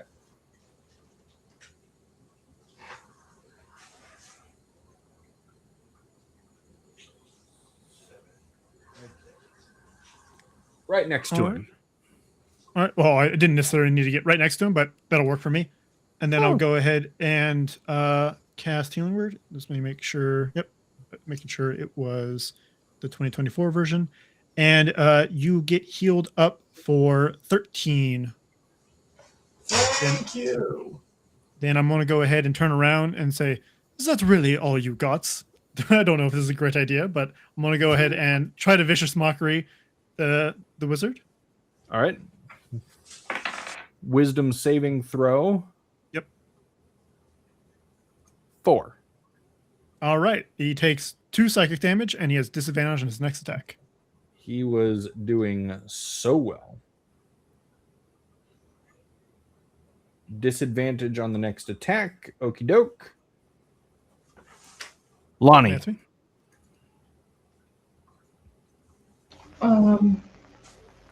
If I move out of the way, will I still be within 60 feet of my people? You would have to get pretty far away in order to be out of 60 feet. Okay. I'm going to back away from this purple dude. Okay. You would take an attack of opportunity. Okay. Sure. Okay. Which direction would you like to back away? The steps behind me, I guess. The steps to the north or to the south? North. To the north. How far are you moving? Just the top of the steps. Just to the top of the steps, she says. Yeah. And as you do so, you are going to take that attack of opportunity. Try to do the poison spray. That is a... math is hard sometimes. 18 to hit. I have to roll an 18, or is it just That automatic? you're being attacked as you move out of its melee range. Oh, okay. Then yeah, that hit. Okay, so 22. One. Nope, wrong dice. You are taking 7 slashing damage and 5 lightning damage. Okay.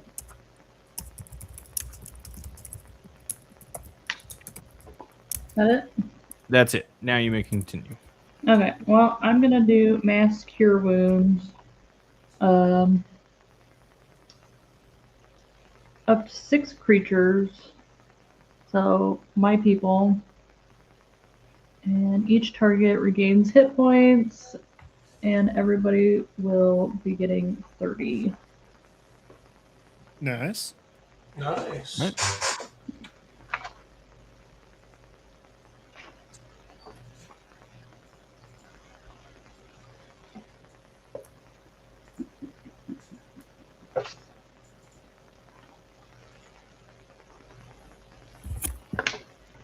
All right. Anything else?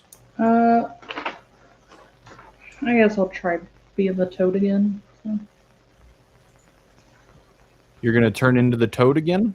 yep. Okay. And that's it. Where did I put the toad? Found it.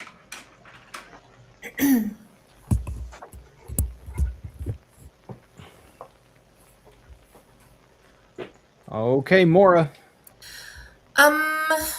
I was looking it up. I don't think it counts as an action if it doesn't take up a spell slot if I cast invisibility on myself, since I am considered shadow touched now. Okay. Right? So is it okay to become invisible? Yeah, that's what you'd like to do. I'm gonna double check. I don't think it takes a spell slot, but I think it still takes an action. Action. Okay. I was trying to look. I was reading 2 different things and they said different things. Okay. I won't be invisible yet. I am going to do the guys, I just keep stabbing over and over and over. And I get that I'm a rogue and so I'm gonna be pokey. But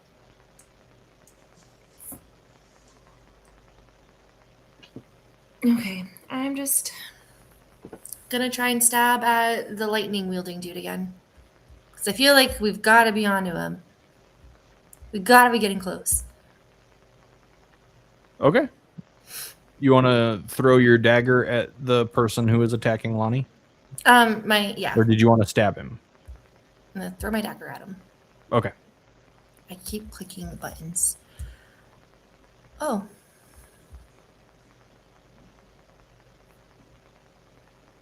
I really am gonna go in that room and grab real dice here in a second. I'm using all my things. And remember, you have a D8 that you can also add to something, either attack or save and throw. Okay, I will use that. But not yet, because I think this might hit 10 plus my 19 to hit. 19 hits. Okay, then a D6. And since I hit him last time, I think I still had that Vex action. So that's 4, 6, 7, 12, 18, 22. So that's another 25 damage. 25 damage. Okay. Is he still up? Still up. Looking rough. Still up. Okay. Does a 22 hit? Yes, it does. Okay, and then that's going to be 4 damage. All right. Okay.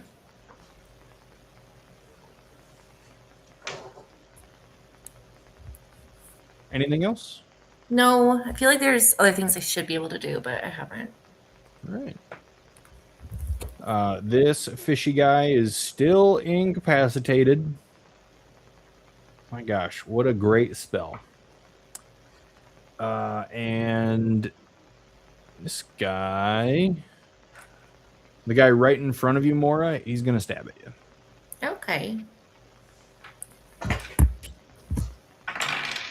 19 to hit, Okay. 14 piercing damage. Okay.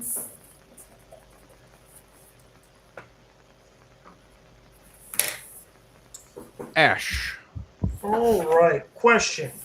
So Answer. I cast silvery barbs before going down. Do I still have advantage on my next attack roll from that? The spell doesn't say anything about losing that if you become unconscious, does it? It does not. I checked. I would say so. Alrighty then. Cool. Then I'm gonna throw it. I'm gonna bet it all on black. Or in this case, I'm gonna cast a 2nd level chromatic orb at advantage.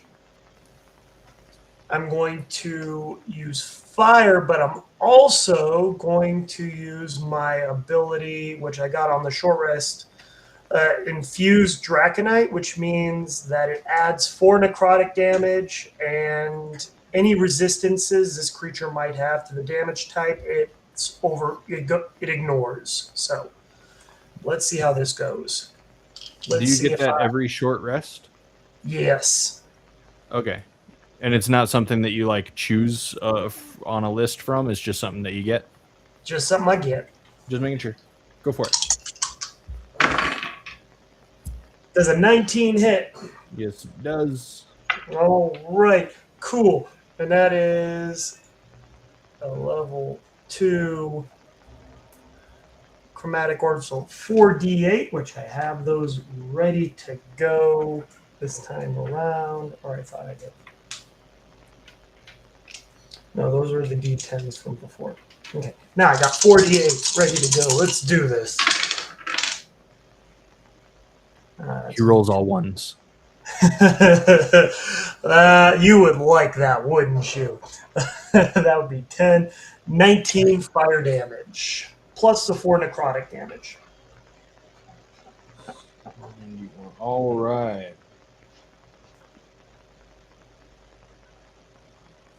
And it goes past any resistance it might have to fire damage.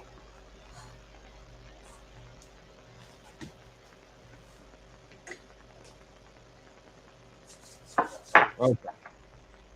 I accidentally put it on a different enemy, so I had to fix that. Sorry, what was that last thing that you said?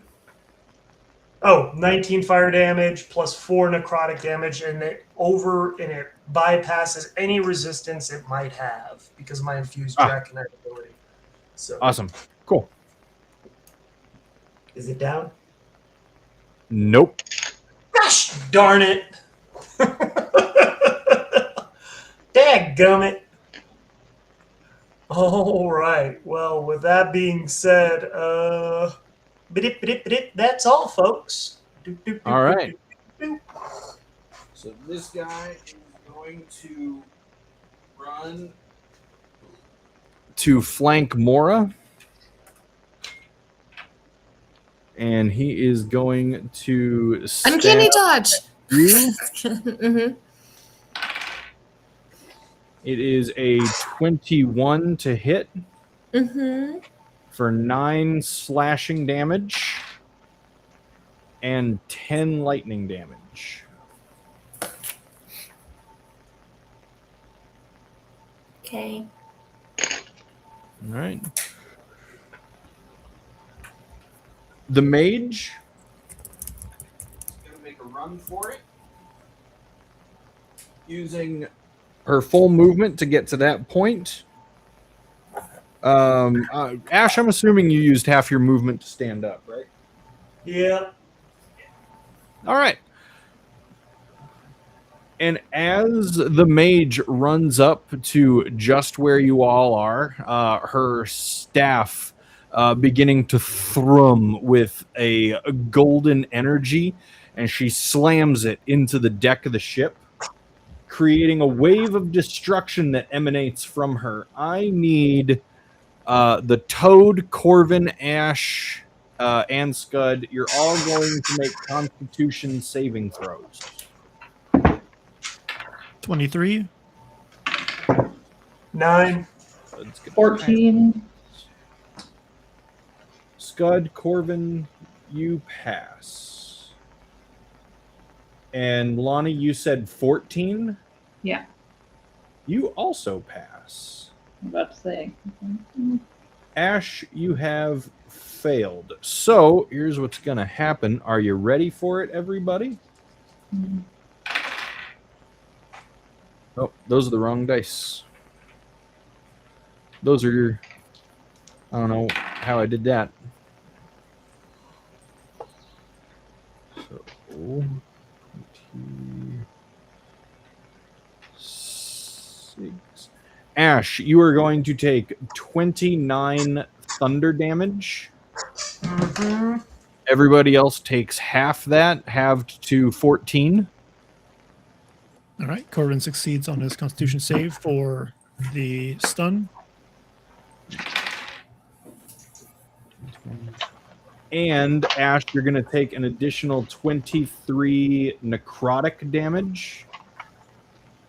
23. Everybody else is going to take half that, down to 11. I'm down. Is that two And- sources of damage or one? It is 2. Okay, two separate waves. Okay. Well, it's one wave dealing both those Yeah, sets so it's of one. damage. It's not one constant. I mean, it's one concentration check, not two concentration checks. Yes, sorry, one concentration check for you. Yes, Toad is and down. Ash now has the prone condition, which is Oh, funny he's- because he's down, so he I has. was about to say. I hate to think that I'm down standing up. The toad is out too. Corvin, that's going to bring it back to you. All right. I'm going to go ahead and get the back up. I didn't say you could die. And a bonus action, another 10 healing for Ash. And then I'm going to get up in the face of Staff Wielder. All right. And I'm going to do some biting. It looks like Okay. a tasty morsel. Am I less than half? No. And not advantage. 17 to hit. 17 will hit. Yes. For 13 damage. All right. And another 17 to hit Yep. for 10 damage. All right. And I'll get over to the like on the stairs just in case they have more staff AoE. The south ones. Yeah, I'm just running around them basically.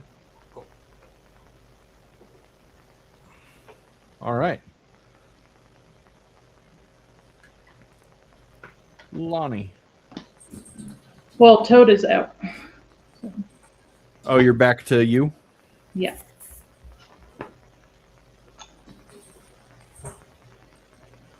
All right. Make sure you carried over any damage. Yeah, it went exactly to 0. Okay.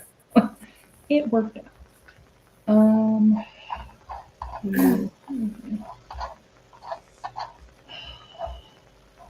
Sorry, I was prepped as the toad.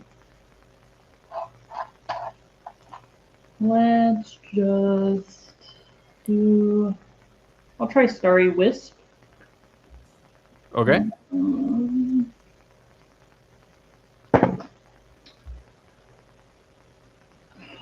Seven doesn't do anything. 7 is going to miss. Okay. And that is Lonnie. All right. Mora. I'm going to throw my psionic blade, and I rolled a 3 towards Lonnie, but not at Lonnie, so that I can use my sidekick teleportation towards her. And that way they don't get an opportunity attack as I leave. As you throw your psionic blade, I would say if you rolled a 3. Because that's, you rolled a 3 for how far it goes times 10. Oh, okay. Gotcha. So you're teleporting 30 feet? Mm-hmm. Towards Lonnie. So that's not a full 30 feet. Do you want to move the full 30 feet past Lonnie, or do you just want to move up to her? I'm going to go up to Lonnie. So whatever, like, if I have to backtrack or go up to her more, that's what I will do. And then I'm going to use my Cure Wounds on the thing that I have on my ring. And so it's going to be a D8. Which was a 4 plus my... Ooh, where'd it go?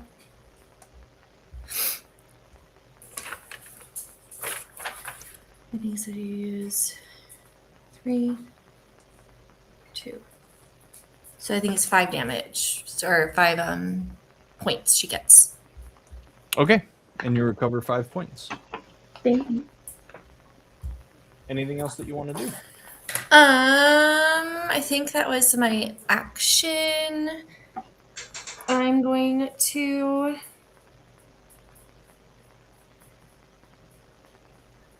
Cure Wounds was your action?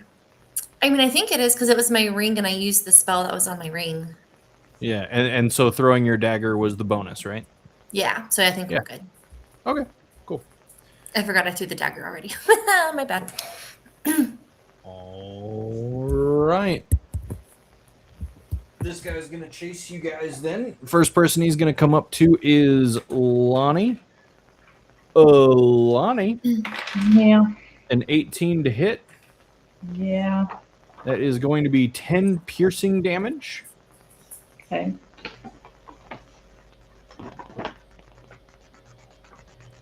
And that is going to bring it to Ash. Death saving throw, I believe. That's going to be a 1. No. Sorry, I was away. I healed you for 10. Yeah. Oh, okay, cool. I couldn't remember how much. Sorry, I was trying to think of that. That just saved me from a crit fail death save. Man, I wonder what that's like. All right. Well, yeah, I'm going to stand up. And I'm going to... Where's the dude? The spellcasting dude? Right between you and Corbin. Right between me and Corbin? I'm going to stand up and go right next to him. And I am going to use Disillusion at advantage, I believe, because it's a touch. Okay. And I'm going to just freaking melee it, I guess. And that's going to be 26 to hit. It's not too bad for a melee attack from a wizard. Yeah, that hits. Yeah, exactly. Well, I'm more or less just slapping the stupid out of him.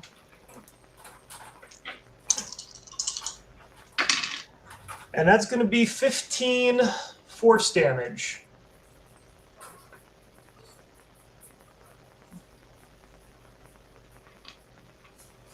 All right. And he's still standing? Still standing, looking very poor, but still up. All right. Well, that's pretty much all I've got because I've used up every single spell I have and every single, ability. Yep. Nope. That's all I got. All right. This guy's going to come up behind you, Corbin. 13 to hit. That misses. All right, first attack misses. And this is worse. A 7 will also not hit. Yeep. All right. The mage, though, begins looking pretty desperate.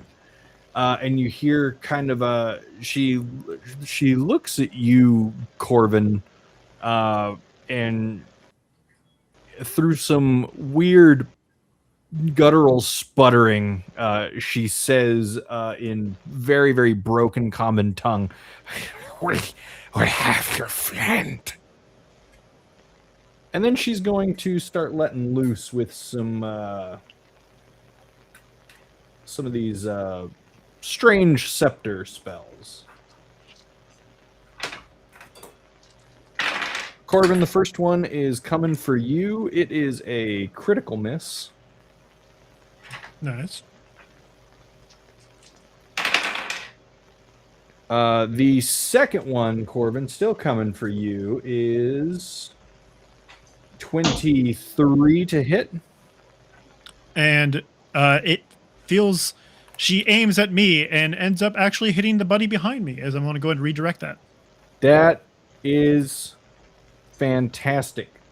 That's 13, 17 lightning damage against that guy. And hold on. Hold on. Please hold.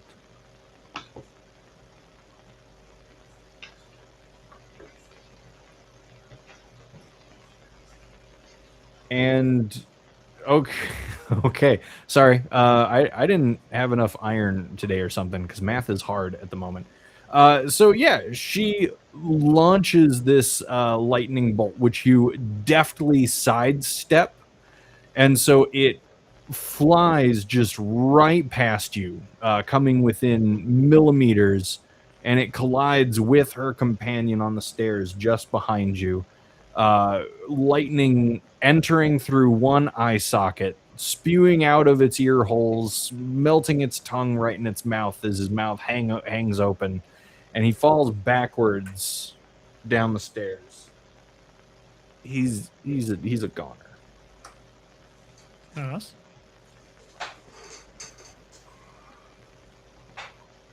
That was pretty great. I very much disliked that. I only get one, so... And it really worked. That was pretty primo. Its second one is going to be at you, Ash. Wait, third because one. It's sorry, already the third missed. one. Yes. Okay. Sorry, the third one is going to be at Ash, just to honor the little feud that you guys have created. But it is at disadvantage because you are within the within melee range. An 11 to hit. That misses. And it's gonna arc, and it's gonna arc just around you, and it's not going to hit at all. Corvin, your go. All right. I'm going to go ahead and take out my rapier, and with advantage, go ahead and try to stab this mage. And with a slashing flourish.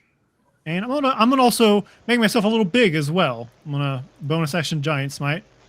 To hit 20 for 21 damage. Yep, it had one left. Okay. What do you want to do? All right, I skewer it, and with my additional movement, because I now have 45 feet now that I've used a melee attack, I'm gonna go ahead and go behind the one bothering Lonnie and Mora. Another stabby stab. All right. Natural 20 for 38 damage. Wow. Holy crap. And then I'm going to go ahead and action surge, because why the heck not? Just clean this up. Save it at the end of the fight, of course. 21 to hit for 10 damage. And another natural 20 for 17 damage. Okay, that one was at full health when you started your turn. It's dead. All right. I had action surge. You ran over there and stabbed it in its back so cleanly that it didn't even know it was being killed. Ah. All right. Now, everybody, stand around this guy and get ready to beat him up all at the same time. All right. Family bonding. You all move around the guy that's currently hypnotized and incapacitated, and you all wait for Corvin's go. Is the crew member still there? All crew members are still there.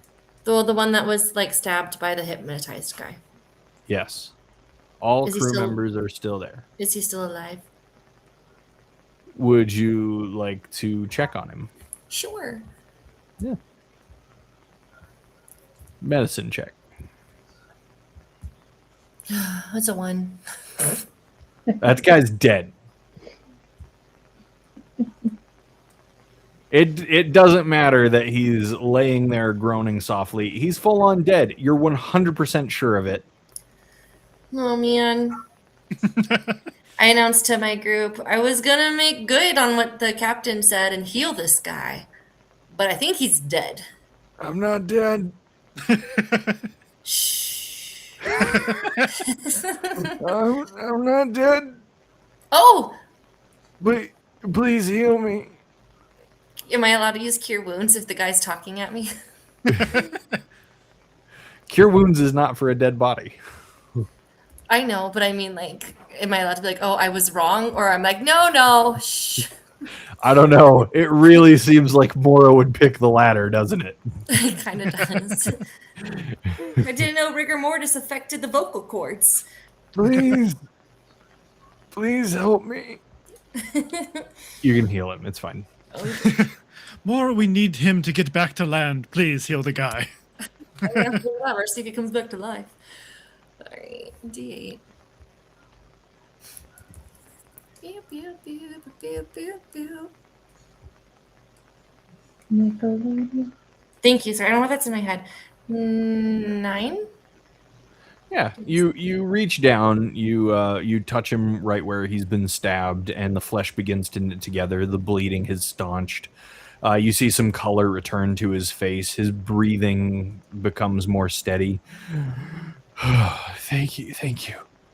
How are my friends? How's the crew? I don't know. I only have 2 more of these spell slots. Please, can you help them? I can help 2 of them. Wait, Ash, how are you looking? Priorities. Corbin, how are you looking? I'm looking pretty well. Okay, then I can help 2 of them. I can also help somebody if need be. I need a nap. A very long nap. I'm hoping we can all sleep out for those, yeah. Yeah. You guys, you go around, you heal up the crew, you heal up yourselves, and luckily there have been no casualties. Everybody has just been wounded, though gravely, not so much once you're able to tend to them. Now you're all standing around the hypnotized guy. All right. On 3. 1, 2, 3, go. I said 1, 2, 3, and on 3, whatever, you know.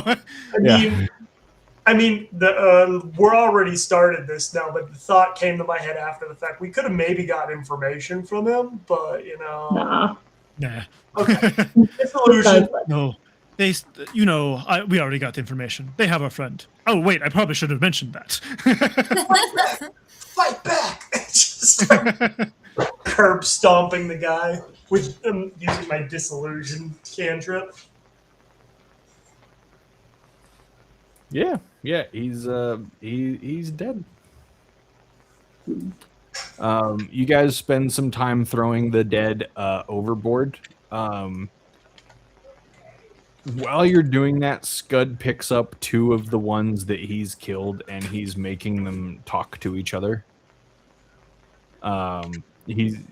it's kind of a weird thing to witness, but he's basically playing with action figures at this point, and as they flop around in his hands, he's making them go, "Oh yes, we are a bunch of big old buttholes. Let's just attack this boat in the middle of the night. Yes, that's what buttholes do. Buttholes do that same thing. Butthole, butthole, butthole, butthole." And he tosses them over his shoulders, and then he picks up two more. "We are also buttholes," and he's just waving them around. Is Daw there for that? 'Cause she doesn't need to be repeating that. It's too late. She already does the word. She's already. Not favorite word. excessively. Daw kind of pokes her head out of the cabin and like looks around. "That's helpful." Kind of waiting for everything to be over. Yeah, what would you guys like to do? Long rest, sleep. I was about to say. This time I'm going to. Did I actually need to use any spell slots to heal? I don't know how many people we had hurt. How many did you have left? I had one level 2 and one level 3. I'm actually going to take a look at the one down whatever the fish dude, her lightning rod, or the rod that she was using to cast stuff. Okay, make an Arcana check for me.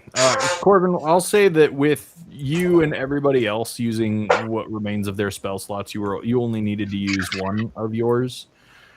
I'll let you pick which one. And also, a crew member that has been trained as a medic has come out and has begun administering first aid to the people who needed it.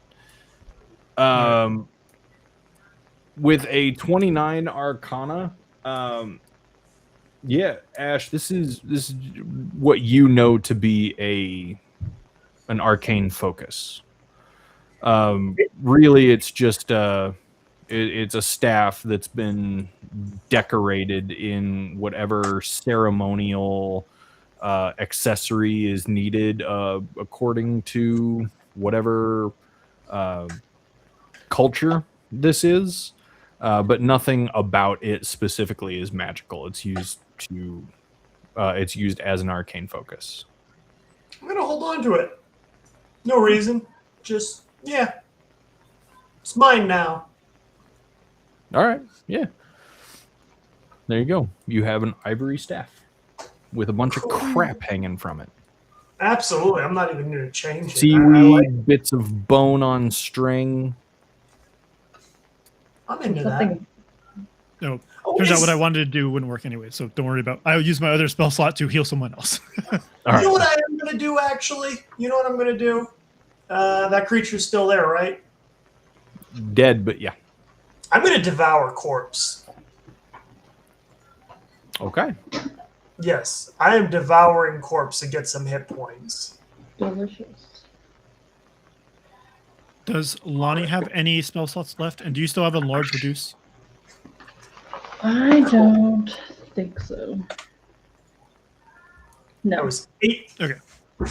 healing points. That was well spent. but I have spell slots. If that was your first question. Yeah. Yeah. No. I thought I remember you having enlarge reduce, but if you got rid of it, that's fair. Yeah, I wasn't using it. Yeah. Then I'm gonna make myself bigger once more with giant smite, and then the tiny hut. I was originally going to cast enlarge, but I can't concentrate on this and also do the tiny hut. But yeah, so the tiny hut will be slightly bigger, just so it can host more people if this happens again while we try to sleep. Okay. How many more people are you trying to get? Well, it would be it's a 10-foot emanation from me, and so it's now just a slightly bigger emanation because I'm bigger. Okay. Cool. All right. And you all head to bed for a long rest. Heck yeah. All right, here's your cookie. Good job, everybody. We will end it there for tonight. I know Robert has to get to dinner, and we've got to go take care of our own house gnome and get him down. So we'll end it there. We'll pick it up next session when everybody has had a nice, full, long rest, and you guys can decide what you're going to do about the whole Blackdale thing. All right. What is going to happen to that guy? We will see. Join us again next week for another exciting episode of This Ship Smells Bad Now. It must be all those dead fishes. Bradley, you're not allowed to name things anymore. Fair. I blame him. It was me. I'm not allowed to name things anymore. See you next week, guys. Bye.